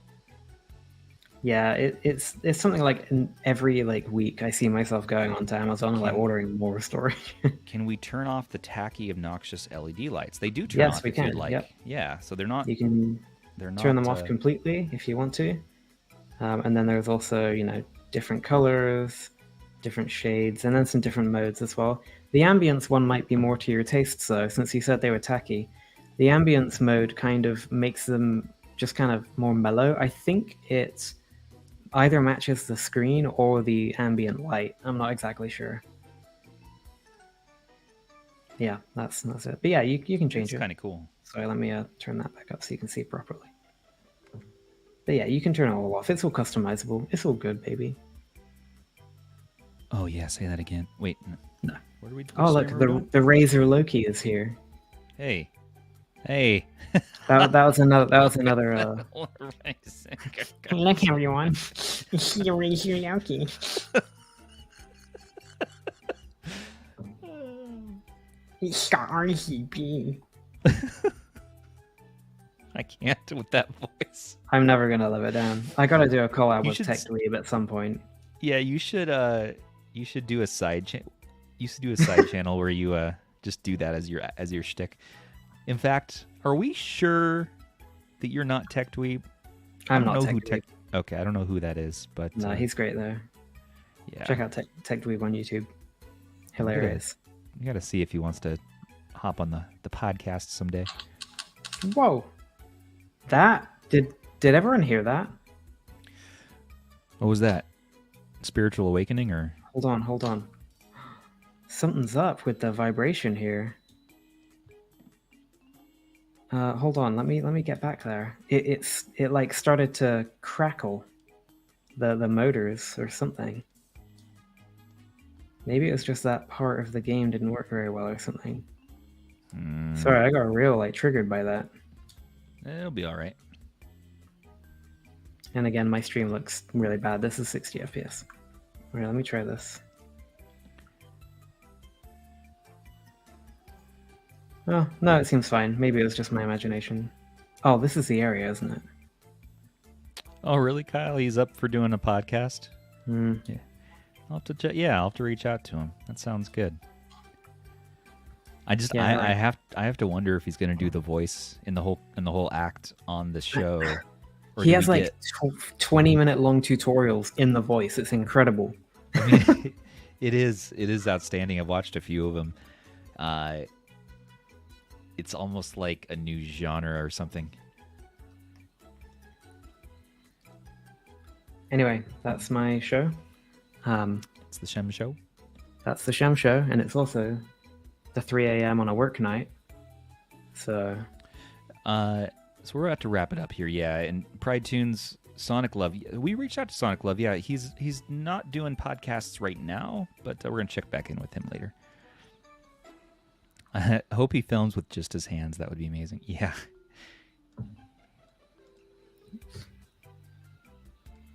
Have you seen his voice over a year ago? He changed. Oh, he changed his voice over time? Oh. Really? That's interesting. That'd be cool to... That's right. All right, everybody. So we're going to wrap up and summarize our final thoughts here on the AYN Loki. I'll pull them side by side.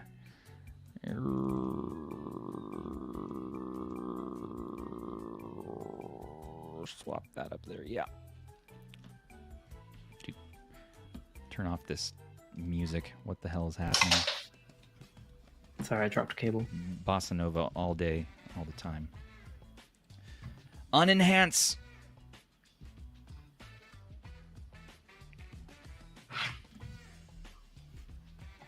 Do. Get my gnome. Legally acquired Switch carts. Good. So, the AYN Loki Max. This is what it is, and this is what it does. You've watched it for 3 hours now.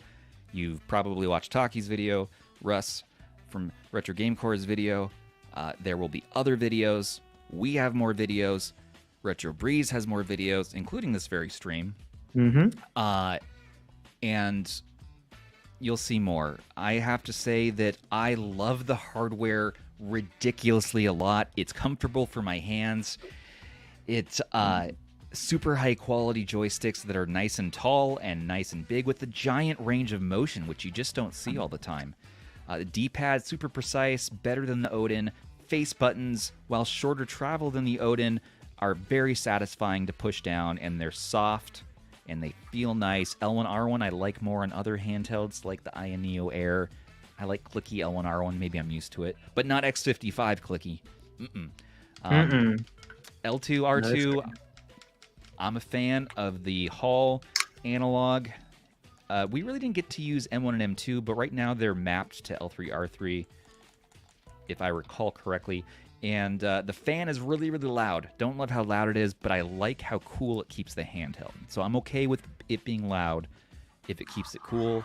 If you're playing in bed next to a partner or loved one at night, that fan might keep them awake, or maybe it's a nice white noise that they can fall asleep to. But having said all that, the hardware is aces. The software, because it's Windows, is cumbersome, annoying, and frustrating. The AYN Loki Control Center, the LCC software, is not fully baked yet. It's in version 1, so there's more to come, more fixes that need to happen. I love that there's a actual SD card slot. You don't always see that on these higher-end handhelds, so I like that they include that. I like that it has the fun LED lighting. Yeah, I'm a fan now. I didn't used to be, but in the last few years, just having that extra element is kind of fun. Full RGB. It looks good in the dark. It's nice and chunky. It's a good weight. I think that it's much more portable than the Steam Deck. Because this thing is... I mean, it's comfortable. I mean, it's a big boy. But the software is so much easier. So what we need to do here for the Loki is we need to get any other firmware. We need Batocera, Jealous, SteamOS. Just Linux. Just Linux. Yep. And then we'll be happy. Shem, what are your final thoughts on it? That's mine. That's about all I got. It's Yep. It's also a little expensive. Right. So yeah, I think that the Loki Max it does what AYN did with the Odin again, in that the hardware is just so good. I think that every single control on this device is the best in class. I think the sticks are incredible, face buttons, D-pad, shoulders and triggers, all of it is like basically flawless. It's perfect. Windows sucks, we know that, that's fine. And yeah, I just kind of like it. The only thing that I think is going to be a real issue for players is this fan. And the reason I say that is because let's say you're on a train and you're playing on your Loki and it's doing this. People are going to hear that. People are going to hear that. And also, another thing is that, like I've said a few times in the stream, the air from the fan goes around 3 feet and you can still feel it. So if you're sitting opposite somebody on the train with the fan going, they're going to feel it. So I think there are a few things about the Loki that are just kind of weird. Like the fan is just crazy. But you can probably fix it with curves. But other than that, I mean, I think the hardware is aced. I think it's absolutely perfect. The performance in my short testing so far has been seriously excellent. Yeah. And yeah, honestly, like realistically, I don't really have any complaints about this other than maybe I think the fan is kind of insane. But I mean, I think it's great, and I think it feels brilliant in the hands too. So yeah. Yep. And, and the case, the carrying case is lovely. Oh yeah, let's put it in the carrying case. I would get mine, but it's elsewhere. I'll do this here. I didn't actually put it in the case ever, so here it is. It goes in the case. Look at this. Flush in that case. Soft, velvety. And that's gonna get so juicy against the screen over time. It's brilliant. Soak up that screen juice. It's gonna be so good. It even has ergonomic backing on the case. Yeah, perfect. It's such a good case. Play the case has these bump outs. Honestly, I'd like to just cut out for the screen here.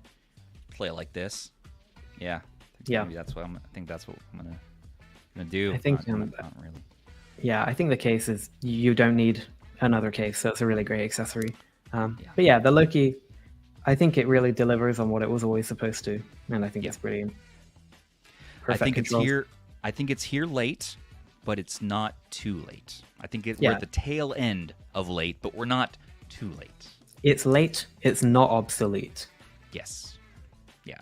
If someone says the 6800U is obsolete, I mean, that's madness. The chipset is still ridiculously good and better than the Steam Deck, but maybe not better than the ROG Ally. So we need to compare that one next. The price point could come down. There are coupons floating around out there in the ether. There's still the Odin backer coupons, which we need to see if that still works as of today. But you can still back one of these. So again, check the description if you're interested. Subscribe to our channel and my awesome co-host Retro Breeze Shem for more goodness.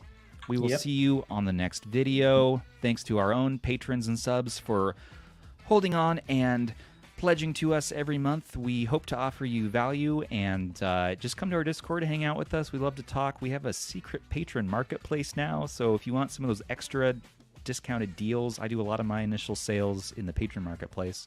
Hop on. It's only a few bucks. So having said that, this has been Stubbs with Retro Handhelds.